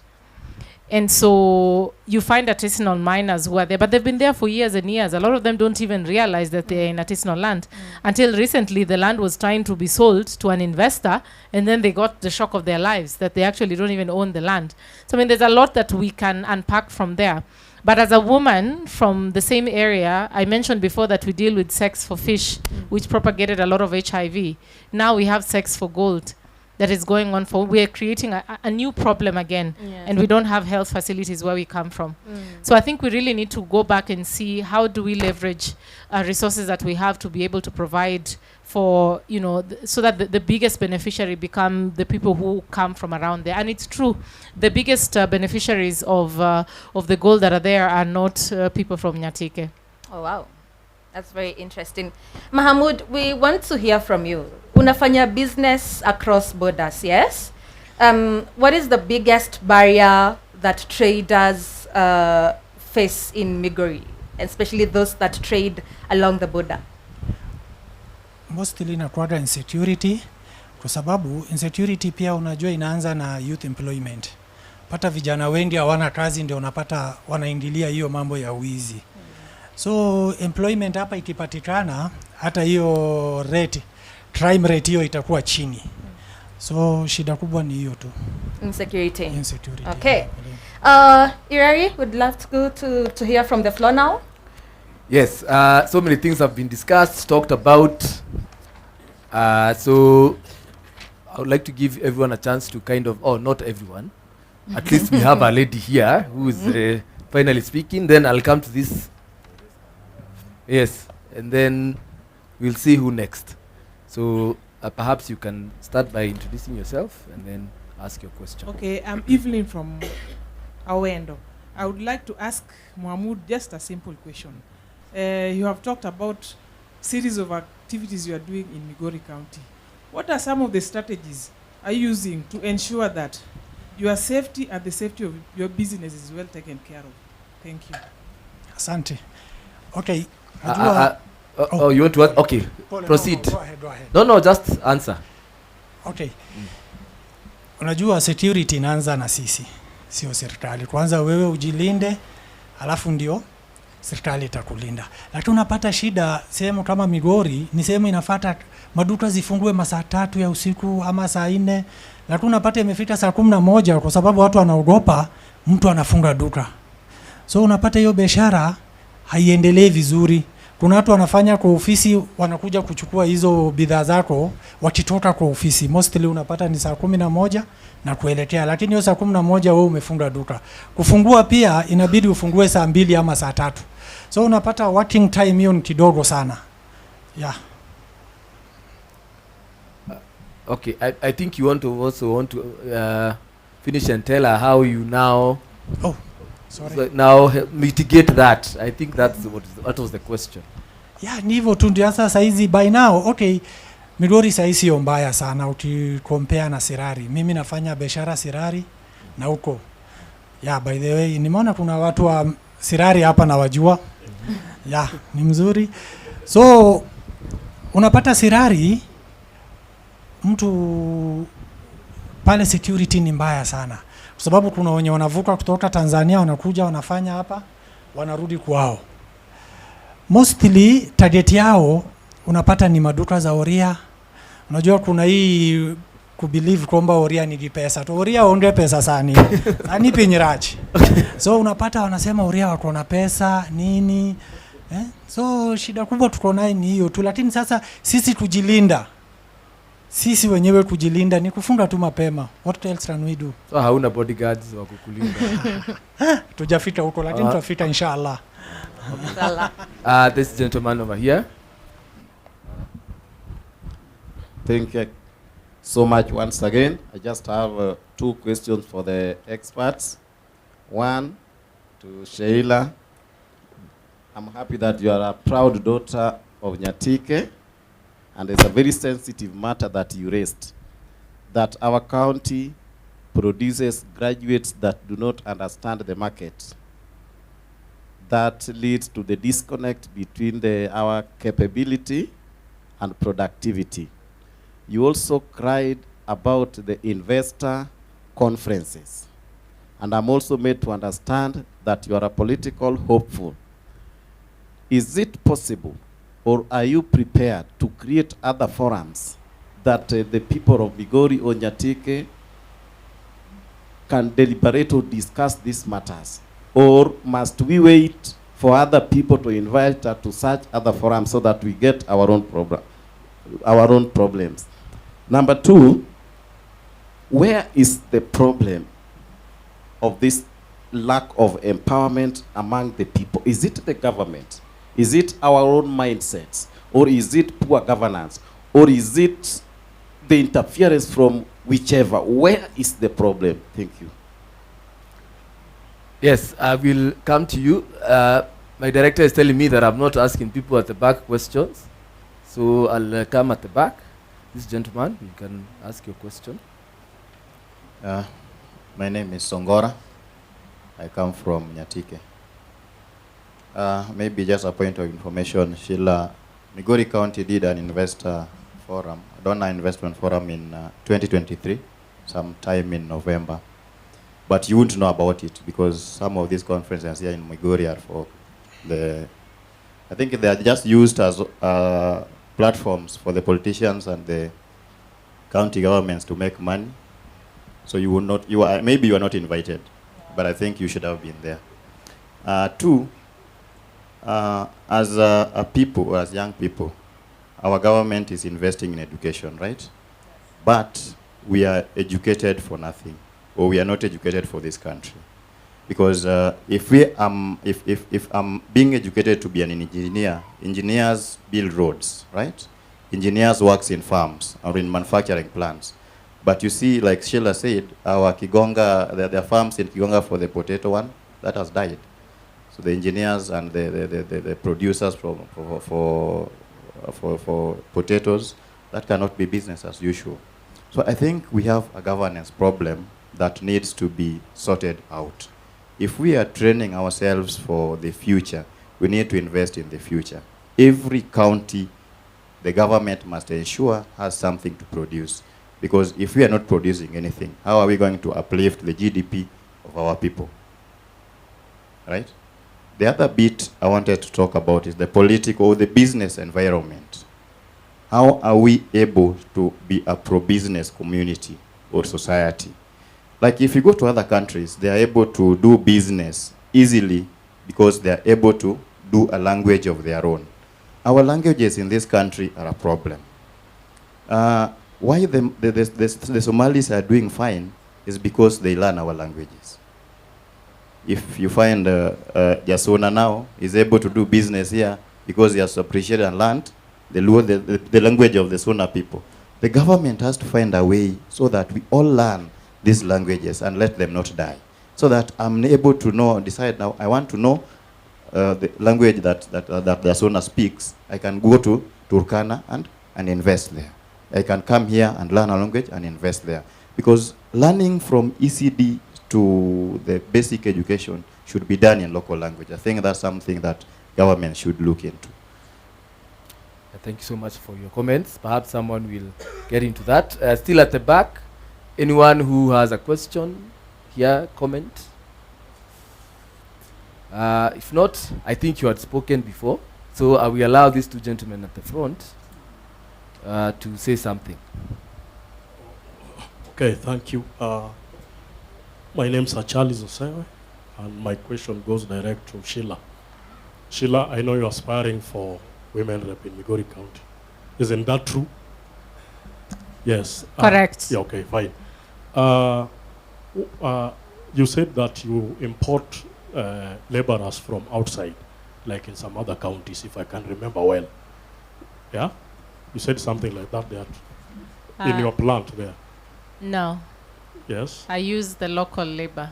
You use the local labor? Correct. Maybe I didn't hear you well, but I got something like that. The skills, yeah. Yeah, the skills. Oh. Yes. Have you brought any workshop or seminars maybe to train some of the locals so that they can help you there? Yes. Okay, that is good. Number two, can I also say that politics also plays a very bad role in terms of business and entrepreneur, because as you aspire for maybe women rep and maybe you are not supporting other candidates, you are not going to do your business as well as you expect. Is that one not true in Migori County? Yes. Can we agree on that? Absolutely. Absolutely. That's why I want to sit on that table. Okay. Ndio msinisumbue. Okay. Lastly, we must agree that there's a clear stage that a setup that should be set for each and every individual in Migori County to at least have an ease in doing business. Yes. And forget about politics. Yes. Thank you very much. Yes. So you can proceed, and then the lady at the front, and then we will proceed to Mwana. Thank you very much. I'm Okosi Elijah. I just have a general question to all of you, because now you are our experts. And I think whatever we are going to say here, you work as a link between wananchi to the government. Now, the subtopic here was enterprise and trade, and making Kenya Singapore of Africa. Now, on our way, I've come to realize, and if we may concur, that there is a big obstacle on the way. There is this disease called corruption. Now, as our expert, which way forward? What are you going to tell Kenyans, so far those who are following us or watching from across the regions, that how are we going to make it to Singapore if already there is a very big disease, more than cancer, called corruption, which can't make every project started go through? Because Sheila at one given point talked about lending money to small business people. For instance, you are a banker. I come for a loan, and a government come for a loan. You would rather prefer giving a government than me. But Sheila, each and many a times we are being told, each and after every government, that for instance, when Moi started, at the end of his era, he left a debt of, for instance, 1 billion. Kibaki took over, he left 3 trillion. Uhuru took over, 10 trillion. Now we are in Ruto, Kumi bila break. So, why would you prefer giving a government than an ordinary mwananchi, when in real sense there are stories of debt being left by these governments? Thank you. Umeuliza mangumu na wafanyi kazi serikali, sasa sijui kama wataweza kujibu. But before we continue, I'll come back to you guys there. So this lady also wanted to ask a question. Thank you very much. My name is Melan Margaret. My question goes to Kevin. There's a great assumption when we're talking about the things that the government is doing in order to support the small business owners. For example, the youths are being offered the Hustler Fund and also the Nyota Fund. How do we solve this assumption of all youths that don't have jobs are businessmen and businesswomen? It is a big problem because we are different even in our homes. There are people who are born to go corporate, and then there are people wenye wako na ile roho ya biashara. That great assumption, how sustainable are the loans? Because most of the small business owners, I think one of the things that should be considered, we should go for the youths who are already doing business. And I've actually seen that in this my business, if I get a little push, then I can get somewhere. But picking a youth whose interest is not even in business, they'll go in for the money, and that's why they're not able to pay the loans. Secondly, how do we train before loaning? There's a 2 weeks training, or it's a few days training, and then you're given the money. I think we should intensify on training the people who are going to be given loans, especially the youths. For example, they should be let know, don't go into a business with a problem of spending the profit. Sometimes you can start a business and you are almost half of the loan you've been given, you want to spend it on aesthetic value and not the product itself. These are things that are supposed to be taught to the youth. What are some of the efforts that you are making to also make the youth that have been loaned to start fresh businesses to have records? Not running the business from, you can't even know if you are making a loss or making a profit. So the first assumption, are all these youths business people? Second assumption, are they keeping the records required? And the third concern, in the next rollout, because this one is already gone, let us consider youths that are already in business. There are some of the youths that are coming from the center which I come from. They are selling clothes. The stock is only 2,000 shillings. They are not beneficiaries of the Nyota. So we are taking someone who has never done business, they're coming, they're saying, oh, I will sell mandazi. Hata ajui one packet of that ngano inaweza toa chapati ngapi. So that there's a weakness somewhere there. Thank you very much. If I must say, these people don't work for government. They are just our guests, so don't be too hard on them. At all, they are trying to figure out what is happening. So please don't ask them very tough questions. But if you can answer in no particular order, I know so many questions have been asked, but perhaps whoever wants to take it first, if you have something you would like to say, then you can say it. Maybe I can check the question about debt. So why would a bank be more interested in giving, a loan? A bank be interested in giving loan to the government instead of giving it to you? The way credit works, so this idea of giving loans so you pay it back, is you want to make sure you're giving me money and that I will actually give it back to you. It's the guarantee, it's a risk aspect. And so in an ideal setting, what the government does is, the government, at the time it will not pay you back your money, it means that the government has fallen apart. It doesn't exist anymore. And the risk of that happening is so high. But the risk that Sheila will not pay you back your 5,000 shillings, hiyo inaweza fanyika. After you give it to me now in 1 hour, I will not have it, I might die, blah, blah, blah. So that's why they do that. So in an ideal setting, you are not supposed to compete with the government for money, for credit. The government is supposed to seek it elsewhere, and domestically speaking, we give access. And by the way, see stories Ajaba. Kibaki was the president. He was an economist. And I'm proud to say I went to the same school and studied the same thing as Kibaki. So we're both economists.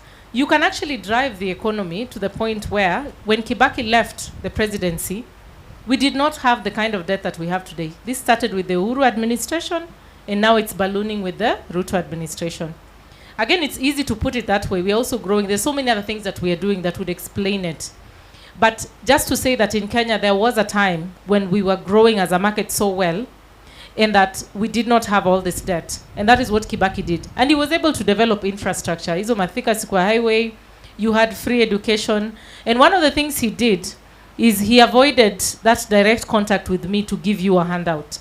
He preferred to work on the system. So instead of saying, I'm giving you 20,000, what he said is, education will actually be free. So all that money you're being asked today, sijui uniform is cash, sijui ile ya tuition usiku, so you didn't have that. So that money that you could have used there, you used it to enrich the economy. So his interjection was very systemic. And good economic planning requires that you use the system. Don't pick, just use the system. And speaking of system, you have to match the skill to the market. That's what I tell people all the time. Don't just want to be an engineer because it's nice to be an engineer. If you're living in Migori County, what needs to happen is our TVETs, our university, need to look at our market and then see how many people have you trained who can actually work in the sweet potato processing plant or who can work within blue economy. And that's a skill that we were discussing. In particular, when you have expertise, and in this example, it's called Mondo. Mondo is Mo from the Nile patch. It's very delicate to process it. And I was shocked to find out that in front of the lake where we were, we did not have this capability. We had to get Homa Bay is much ahead of us in terms of blue economy, Victory Farms and the rest of them. They had to come and teach our local people for sustainability. Then we are able to process it. So skill transfer and matching skills to the labor market is a very important connection that we have to make if the economy is to work the right way. Yeah, so thank you. There was a question that was asked by a gentleman there, whether it is the education or it's the governance issue or it is a mindset issue. It is not every day that you go to the university to study economics and then you become an economist. Many a times, the university degree is a foundation against which you then build your career, and it might actually take a completely different turn, right? Dr. Kidero is a pharmacist. Today, he is not practicing as a pharmacist. I'll give you another pharmacist in Dr. Murungaru. He is now a beef farmer, you see. And in between, they went through, politics and everything. Who do you know in your locality who pursued a particular course in the university, but what they are doing today is completely different from what they did. How many? Raise your hand if there is one person you know in your village who pursued a degree in medicine, but today is not a doctor treating people, but doing other things. Just raise your hand. Or anybody else, right? So sometimes we just need to look at what opportunity can we access using the skills that we have, right? There is a lot to do with innovation, and Sheila has talked about innovation in her, blue economy value chain. Engineers, can you innovate? Can you innovate? For example, I'll give you an example. An egg. What is the life span of an egg? It is alive for as long as you have not dropped it to the ground. Right? However, when you convert this egg into powder, it takes 10 years before it can go bad. Read about it. Right? So you can, you see, when you have an egg today, you want to sell it quickly before you lose the value. But if you do value addition into it, you get egg powder, you even get the eggshell. The eggshell can be used to manufacture calcium-based solutions, which can actually be given to people to boost their calcium intake, for example. Or they can also be part of the chicken diet to help them with the digestion, right? Can we innovate? You are a political science graduate. You can be a teacher. They are looking for teacher. Must you only get job here in Migori? Or government has National Employment Authority that can be able to place you somewhere or even take you out of the country. They are trying to clean it up. There have been a lot of problems we cannot deny, right? But must you be encumbered by the fact that you have been trained in a skill set that you will not use in Migori? Can you use that skill elsewhere? Can you pivot, like Mwalimu said, to something completely different? Right? You can be an economist and you can be a health economist. You now talk medicine, health system strengthening, right? That's the conversation of the hour, right? Maybe there's something on economics and policy. Everybody is looking for policy in the spaces where we can be able to, to build our understanding in terms of even how to unlock the potential of other disciplines, right? So maybe we need to open our eyes, great sir, so that we handle probably I don't want to say an attitude, but a mindset issue, right? And what you said, my sister, about Nyota, my understanding is that priority should be given to people who are already in business and perhaps who want to scale their business or just want to maintain and build their business, perhaps, right? Picking somebody who has never been in business and putting them on the Nyota program is probably starting with it doesn't end wrong, it starts wrong. So it will end wrong with this kind of person. And if the manner in which they are selected is the manner Winnie was talking about, then we have a fundamental issue there. However, people who are supposed to be on this program are guys who already have business, and maybe a way of telling that they have been engaging in business is to look at the records. Maybe they have not been keeping their records, probably a capacity issue. Can we help them at that level so that then we are able to rope them into this, plug them to succeed? So that we put a switch on that when we switch, the light will come on. It's not going to be dim and then it dies. Yeah. I think those are the only areas I wanted to focus on. Mona, I think if you can proceed, because we are running out of time, yeah, so that we can proceed to the next stage. All right, I'm going to keep it short. So in terms of the debt, when Mwai Kibaki retired in 2013, our debt was about 1.89 trillion shillings. At the moment, that figure has jumped beyond 12 trillion shillings. In terms of crime in Migori County, this is where the heart of what has been happening on TV for the last 1 week. So it's the easiest way to understand these figures. All right. So in terms of Migori County itself, security is a big problem. And among the reasons that the security is a big problem is the porous border, inadequate infrastructure, and police response, and as well as violent crime. Those are the four things that have been highlighted as the biggest problem for the county. Now, in terms of the data itself, residents have reported rising criminal gangs, especially in Uburu area, or Oruba area, sorry, with robberies and break-ins causing businesses to close as early as 8 p.m. In terms of Sori, that's in Yatike West, Yatike West, yes. High levels, yeah? Suna West, yes. High levels of fear due to active theft syndicate. In Riri, same thing, violent crime, including murders, has triggered emergency meetings or security meetings. In terms of figures, stealing, burglary, and forgery, for stealing is at 68%. That's higher than the national average, that is about 53%. In terms of burglary, that's at 29%, slightly higher than the national average, that is at 26%. And in terms of forgery, that's also slightly higher, at 14.4%. The national average is at 6.2%. In terms of corruption, we talked about it a lot. Migori County is among the counties that are at the middle. Out of the 47 counties, Migori is at the center. You are 20th out of 47 counties in terms of the corruption index. You have an index score of 0.279. What happens is that with this aggregate, it compares in terms of what reports have been made from this area in terms of bribery and also in terms of petty bribes as well.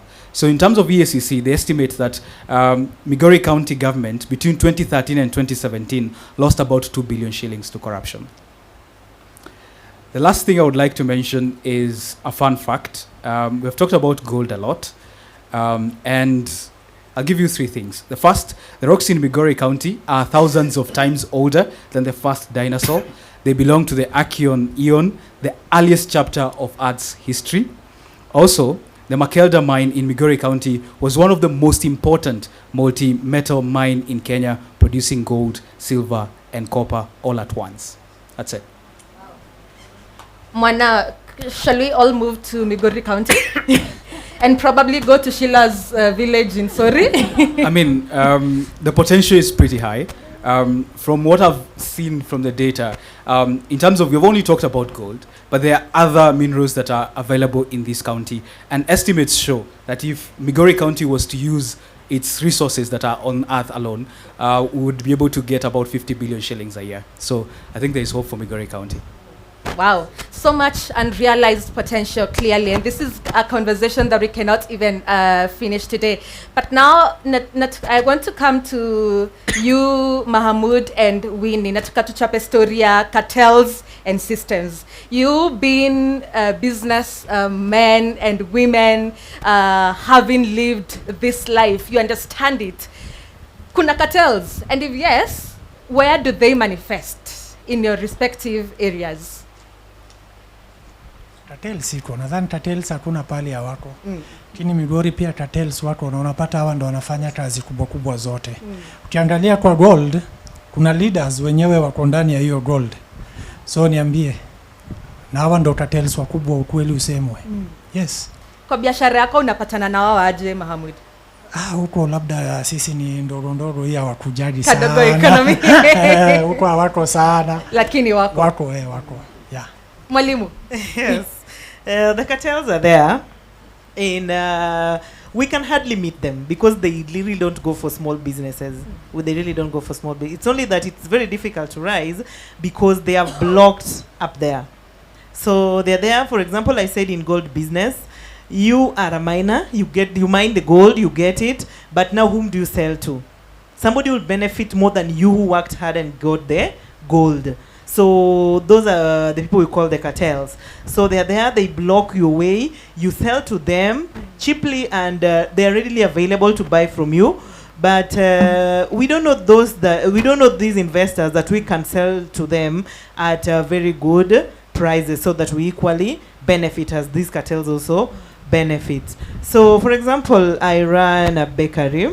So running a bakery, a few challenges that I experience mostly is power, electricity, I talked about it. But for the cartels, it's not really much in bakery because for me, I went for mandazis, to supply to the schools. Reasons being, bread is a little bit difficult doing bread because we have cartels in bread. We have cartels in bread. We have the big games. The people who play big in this industry. Yeah. So you can hardly beat them because if you go to any other shop, you will get bread available. So it's you as an investor or you as an entrepreneur to find the gap that is there in the market so that you capitalize on the gap that is in the market. So I found the gap in the mandazi for school supply, being a teacher. So that is why I invested so much in that kind of supply. So for bread is equally, you can equally do it as a youth. I would advise people to try and do it. It's only that you as a person who wants to do business, have you found the gap so that you equally benefit from this business? We can beat the cartels. It's possible, you can. But now how? You first do your research properly before you get into the business so that you work smart and succeed in your business. Yeah, so the cartels are there, but it depends with how you treat them. Wow. They don't go for small businesses. Yeah. Wow. Well, Winnie, I'm glad you got ahead of me. Nilikuwa nikurudishe kwa hiyo story ya mandazi and bread. Sheila and Kevin, cartels wanna survive because the systems are weak, ama because our leaders wanna tolerate mediocrity? Now, respond to that question. You can perhaps break it down for like a young biashara owner.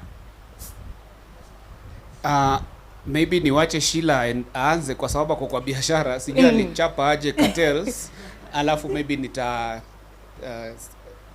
patia wasia wangu. Sawa. People only exist where there's a vacuum. So when you see cartels thriving, it's because there's a vacuum somewhere. And when we talk about cartels, it is because it is not for the lack of information that there's a vacuum, but that vacuum is intentionally kept and sustained. And so you find that we were looking at several examples, issues like garbage collection. Why is there no incentive in setting up a systemic garbage collection network, even in small towns? Or why is there no incentive in setting up water systems? I mean, if you have Nairobi Water in Nairobi, we have Miwasco in Migori. Why are we not thinking, let's expand that and make it so that we have clean, fresh water everywhere? It's because kuna mtu who invested in clean water tanks somewhere, and when you start doing that, utamtoa kwa biashara. And this is not just for Migori County. This morning I was discussing the issue about Nairobi County, and it's exactly the same story. Cartels thrive because there's a vacuum, and you let them thrive. Because you cannot tell me that you are in governance and that your job is to be able to govern that space and that you're letting a cartel. Who is the legal entry called cartel? You see? And so yes, you find that they do exist. Mine, within the experience that I've had in blue economy, it's amazing because I found cartels in interesting spaces. I'm also in export business for exporting omena. And it was very difficult to crack to get the export license, but I was very determined to export omena because we have the best omena you could ever find. We find it here within our base, like in Sori, where I come from. And so I wanted to do this. But the issue I found out was the cartels were actually within the system. Before you're given that license, and now I'm talking about national, not county. Before you're given those licenses, utashanga, you're seeing Chinese people setting up cages, no problem, wamenyamaza. You, when you try to set up your fish cage, it's like, you're jumping through hoops like they never existed. Because the cartels are within giving you these permits to make business even feasible or possible in the first place. They keep these spaces, and I realize it's because they give kickbacks every month. It's like you get a salary from these people. Now, anajua me, when they give me an export license, I'm not going to pay you every month. Why would I pay you and you have nothing? You did your job, you gave me the license, we're done. You see? And so what we need to do is we need to have strong governance that cuts off these cartels. We have to work on market access and market development. As long as there's somebody impeding your product from reaching the market in the name of a cartel, you will never experience the full potential of your product. Kevin, yeah. Tuongea ya Wanjiku. Hata niwaambie, hii story ya cartel ni ngumu. Kwa sababu, hata tukisema ni governance, utapata kitambo mtu akuwe hata kiongozi, na si eti na elekeza kidole cha lawama kwa mtu yeyote ambaye ni kiongozi. but utapata pia hao makatelo watakuwa wamechangia katika huu uongozi. Kwa hivyo mtu anapofika katika kilele ako na deni ambayo lazima sasa ashinde akilipa. Sasa itabidi sisi kama na ni vile tulianza kwa kusema, je, wale watu ambao tunawachagua tumewapiga msasa ya kutosha? Wako na tabia kama hizi za kupokea mlungula au rushwa au kiinua mgongo kutoka kwa watu ambao jinsi wanavyoendeleza biashara zao ni gushi. Ushaona? Maswali haya lazima tujiulize sisi wenyewe, ili mradi tuweze kuchagua wale viongozi ambao kidogo tuko na uhakika katika uhalisia wa utendakazi wao au jinsi walivyojijenga kama watu ambao wamejitokeza katika kwa uongozi. Sawa sawa. Tusipozingatia maadili ya uongozi, tutakuwa na shida kila mara tutakapochagua watu, kwa sababu tukiwa na matatizo kama haya, sijui cartel ni nini kwa Kiswahili. Unajua Kiswahili pia sana sana sio mdomo chetu, lakini nimejaribu sana, si ndio? Sasa tutakapojua tukiangalia wa makatel tujue hata kidogo my train of thought has disappeared. But what I'm trying to say is cartels are interwoven in our society. They are part and parcel of the process of even electing the leaders who we want to address the cartel problem once they are sent to the positions of authority. So kazi ni kwetu. Itabidi we take a step back na tuchunguze viongozi wetu kulingana na zile shida ambazo tuko nazo. Tuangalie ni nani atakapoenda pale mbele atatusaidia kuyatatua. Sasa alafu tuchague viongozi bora, sio tu bora viongozi. You want to respond? Yes, I mean I think there's a lot of gatekeeping in governance. That's why you end up with the leaders that you end up with. I'll say that one more time. A lot of gatekeeping in governance. So, for example, I'm running for women representative in Migori County where I stand today. And I can tell you for free that by the time you end up on that ballot or on that party ticket or whatever, they don't like us. It's like a cartel in themselves. Wanajijuana, they elect themselves because they don't want people who disrupt the system. The only thing I have going for me, like I said before, is me, I stick to the people. You know?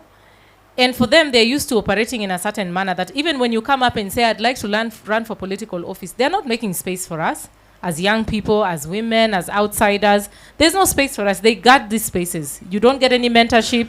You don't get any kind of support.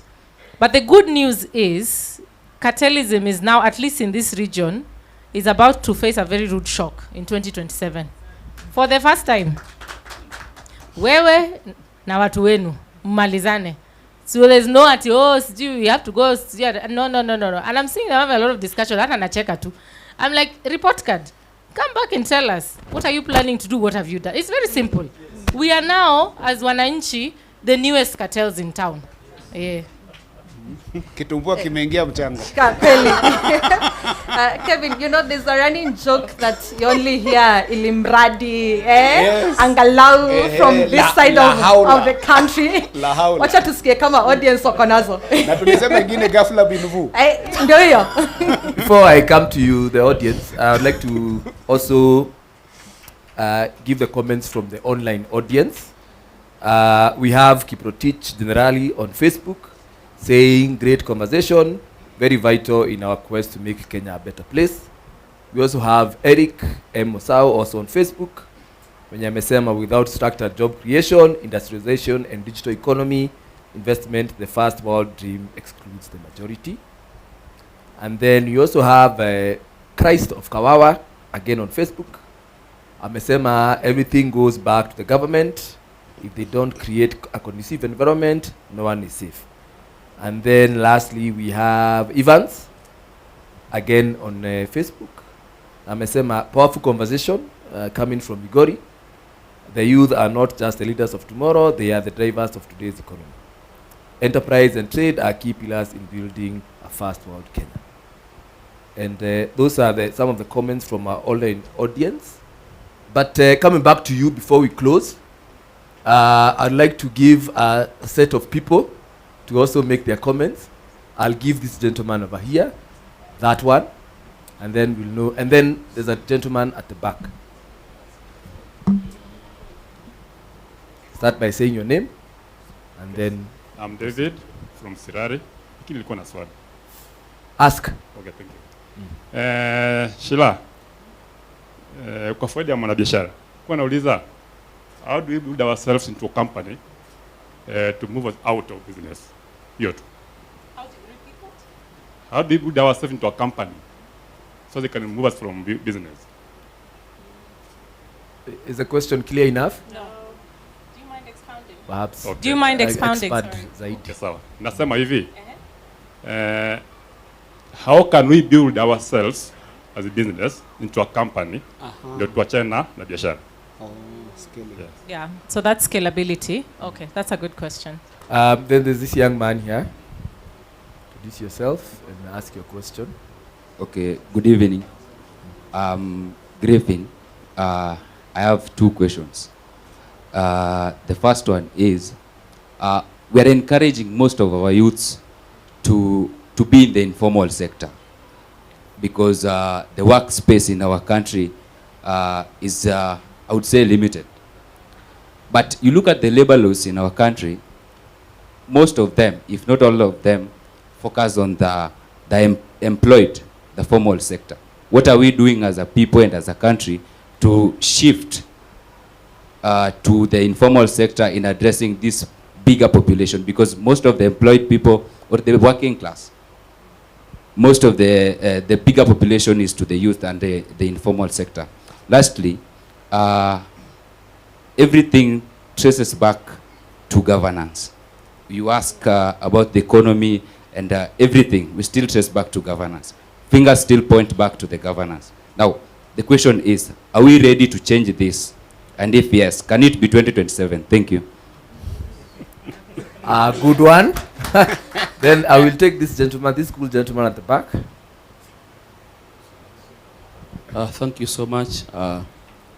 Members, thank you, Ali, Sheila, Kevin, and Winnie for being articulate. My name is Pastor Dickens Upenda. I was born in Awendo and I stay in Uriri. I have a comment, and there are two. The greatest undoing of this nation is putting people who are not experienced in position. I am a pastor who studied theology. Then I'm appointed minister for roads in the county. Will I talk about the road to Emmaus or Jerusalem and Jericho? That is a problem we have. So we lack expertise, even though Kevin talked about it, but we can't overdo. When somebody is a CRE and history teacher and is given the Ministry of Agriculture, he does not have an idea. If we continue like that, are we going to Singapore? Number two, most people in those big positions who influence economy and other things are overage. They have refused to retire. Some even manipulate their ages to maintain those positions, and young people are educated down here. No wonder when they combine efforts together, they can interfere with that system in 24 hours. So we pray that as we advise the government, let them consider expertise, they consider age, wengine wakae nyumbani, au wengine waangie kazi. Mtu kama mimi naingia 40 sahi, at least I'm still a youth. Lakini wengine ni youth na wako 70 na 80, hiyo ni nini sasa? So we ask you to help us understand and give people like Sheila opportunity. That lady is very brilliant. I've never interacted with her. I have found her very organized and articulate in the way she presents. Angekuwa mwingine ako 80, angesema vitu zingine hata uelewi. Mungu awabariki. This gentleman here, young person, you also want to say something? Thank you very much. My name is Kenneth Okesh. I am a son of Karungu, Nyatike. Now, my observation is just one, that, and it's related to what Pastor has just said, that the governance of this county keeps failing us because we do not appoint the right people into the right positions. And that's why our incompetence keeps lingering wherever we go. Year in, year out, we keep seeing all manner of bad policies being implemented by the wrong people. unqualified people. Now, there is also another problem in this county, which perhaps will make us not realize Singapore anytime soon, which is it's related to governance and youth unemployment, and it's political violence. You remember last week, for all 3 hours, the Migori County headquarters, Migori town, was embroiled in violence, and people lost lives, property was torched, property destroyed, and nobody could run their businesses. In this county, we have gangs, political gangs, and politicians are so proud of these political gangs. Some are called Kitsch, others are called, very funny names. But all this points towards a governance problem. We do not want to solve the problems that our youths are facing in this county, and there's no political goodwill. And I think if we have to realize Singapore anytime soon, then we have to make those difficult decisions in solving problems of our youth. Thank you. I know there are so many people who want to speak. There's people who have spoken before. So please allow me to just let the ones that haven't, because we have run out of time. You can check the time over there. So this gentleman here has been raising his hand. So if you can speak, and then please allow me to close the session from there, then let you take over from there. Swali langu linaenda kwa Ali na Winnie. Tuseme unataka kuanzisha biashara leo. Umeenda kwa benki ukachukua mkopo. It is a new business, hauja establish client.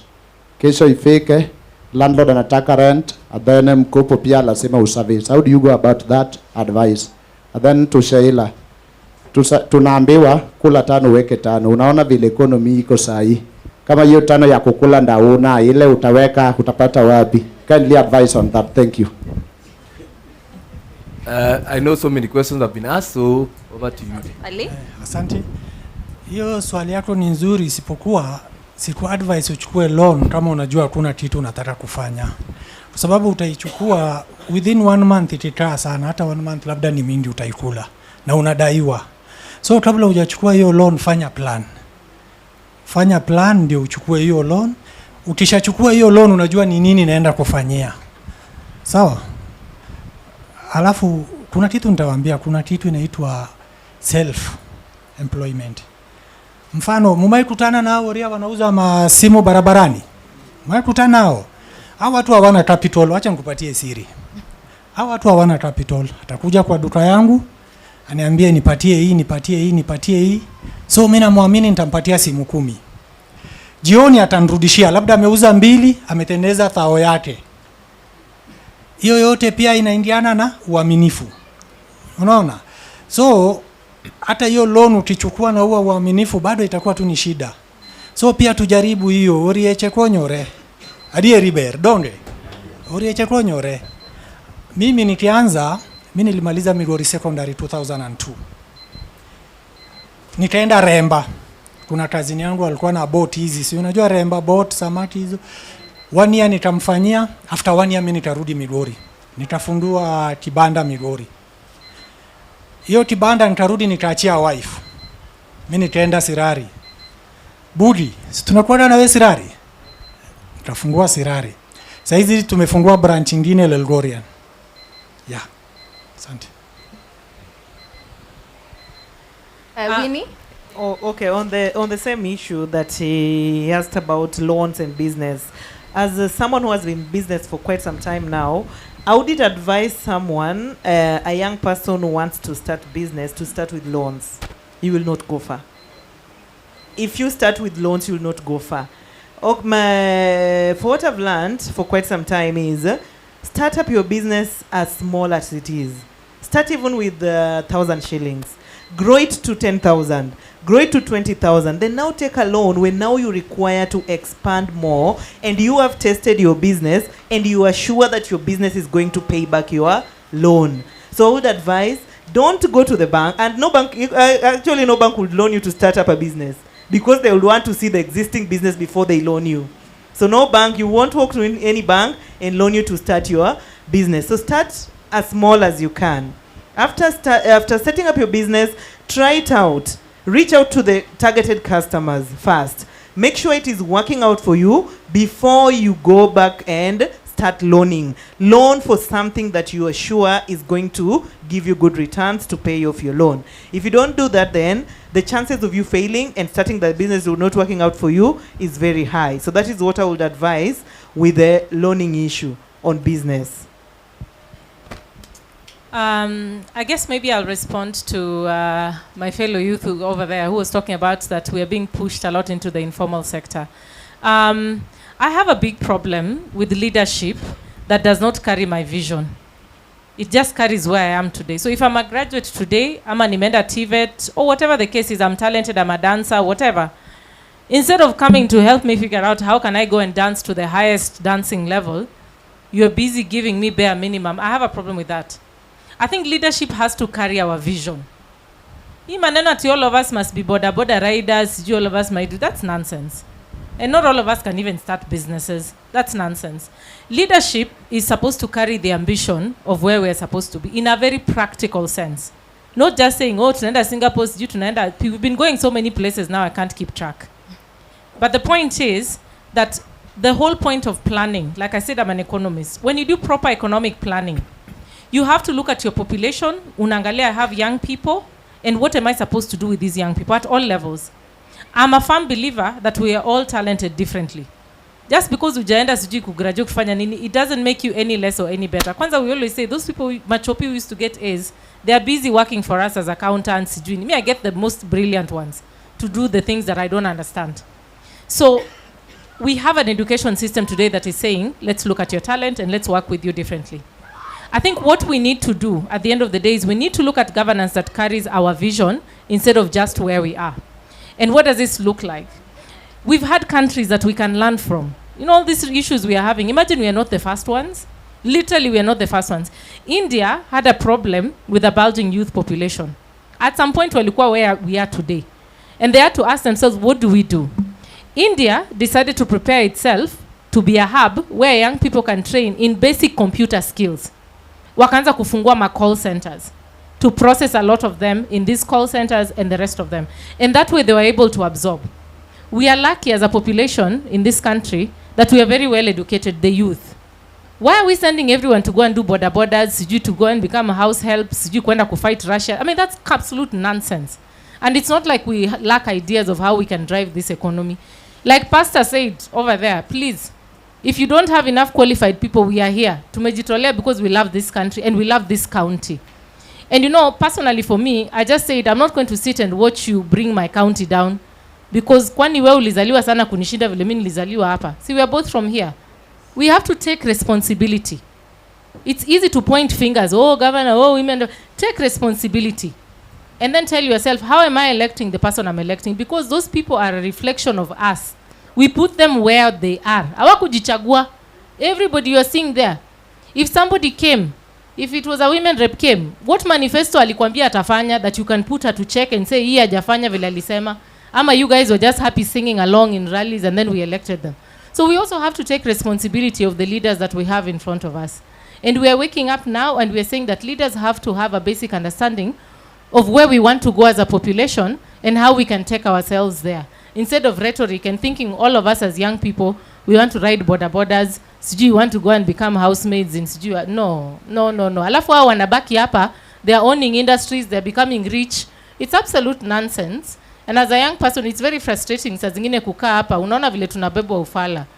But now to us, it's our responsibility. You have to get yourself registered. Chukueni kura, mpige kura. That's where they beat us. You know, we complain, tunakata kutumia system. We exist in a land where we have laws. You can't just complain that I don't like my governor. What are you going to do about him? After not liking him, alafu. So we have to make that transition and actually do the hard work and not just be professional complainers. Kevin. Yes. Ole, nimetoka. The thing is, there was a story about a young Maasai boy who one day made a lantern, a small tin lamp, I think, and put it on the fence of their home. You know, they live in Manyatas. And it happened that lions that kept coming in to pick their goats and sheep feared the light so much, they stayed away. If I remember correctly, this gentleman got honors, I think, all the way to CNN. He was, I think, in the UN, you know. So what am I trying to say?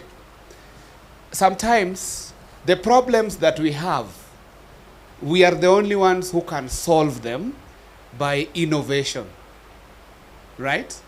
And in saying this, I want to quote Albert Einstein. He is quoted as saying that we are all geniuses. But if we choose to, and I want to use this example because of the blue economy and our proximity to Nyatike, Sheila tells us there's a lot of fish there. If we are all geniuses, but if we choose to judge the ability of fish, or if we choose to judge fish by its ability to climb a tree, then the fish will spend all its life thinking it's very incapable of achieving anything, right? And the point goes back to us. What do we want to do about the governance that we have talked about so much? Sheila already alluded to it. It takes your vote. Ukitaka uongozi bora, itabidi uamke mapema, uende uchague kiongozi bora. Ukiamua kulala kwa sababu sio shida yako, utapata bora kiongozi. Sawa sawa. And I want to use an example. Recently, we had by-elections. In Mbeere North, I think in Malava, in the Gen Zs came up in June last year. I was hoping to see a lot of them rising to the challenge of wanting something different. We missed them. We are not saying that we are not expecting them in 2027, but that was a good opportunity to go and just test the waters. It's a by-elections anyway. Just go and test and see, right? So we must stand up to be counted. Wow. Debaters, those are very wonderful submissions. But now I want us to wrap up this conversation, and I will ask you some very rapid fire questions, which perhaps let's keep our answers very brief, very quick, very short, very straightforward. I'll start with you, Sheila. What is one policy change you'd make in 12 months? Local value addition. Wow. For every resource we have in this county, locally. I want finished products strictly living wherever they are. Mahamud, wacha nikuje kwako tuongee. What is one sector Migori County inafai prioritize ndio businesses za mayouth zinuke? Hizi small business ndogo ndogo hizi. Yeah.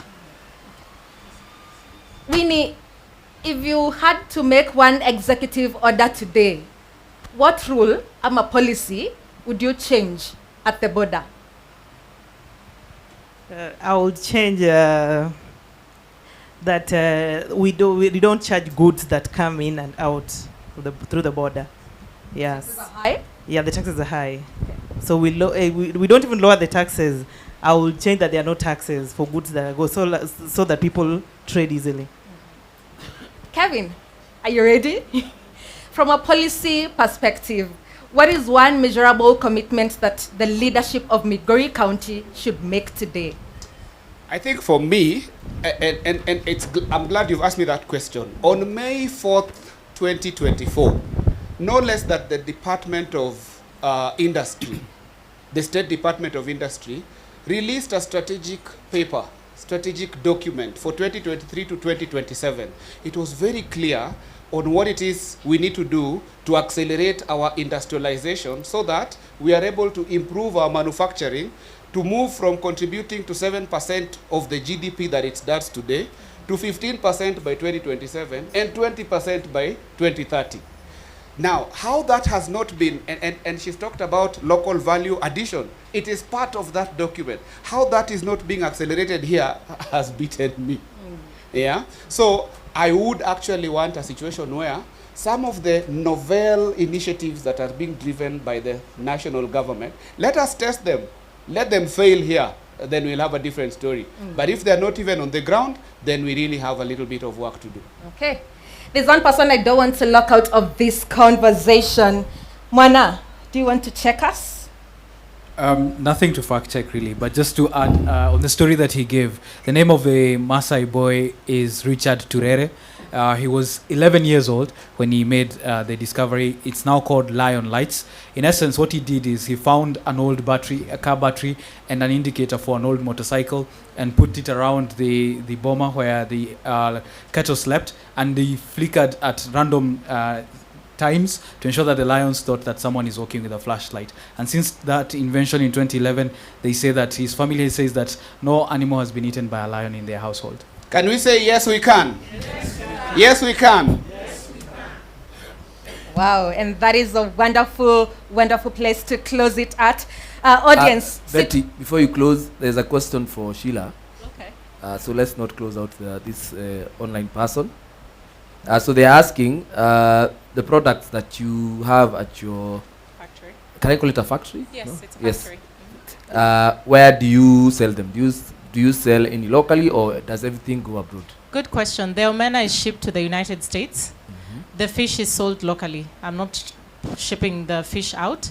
And more, or the intestine of the Nile perch, I'm working on doing market access so that I can actually ship that out as well, because the value for that is found abroad and not locally.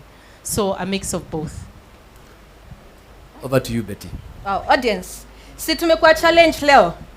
My youth, si tumekuwa challenged. Well, I don't even have any more to say for myself, but thank you so much, everyone, for being a part of this discussion. Thank you to our debaters, Sheila Olang, Kevin Ochieng, Winnie Amundi, and Mahamoud Ali. Thank you so much, Asanteni Sanas, for making the time. Thank you to you, our audience, for being such lovely, lovely participants. Thank you to the production crew for your patience with us. And we also want to thank our online audience for engaging with us this whole session. And also for the DPAC members, which are tuko.co.ke, Kenyans.co.ke, Opera News, the Kenya Times, Gafla.co.ke, Nairobi Leo, and Business Today as well. So they were airing this live the whole time, and we want to also thank them for that. Okay. Erokamano, everybody. Until the next one, it's bye-bye from us.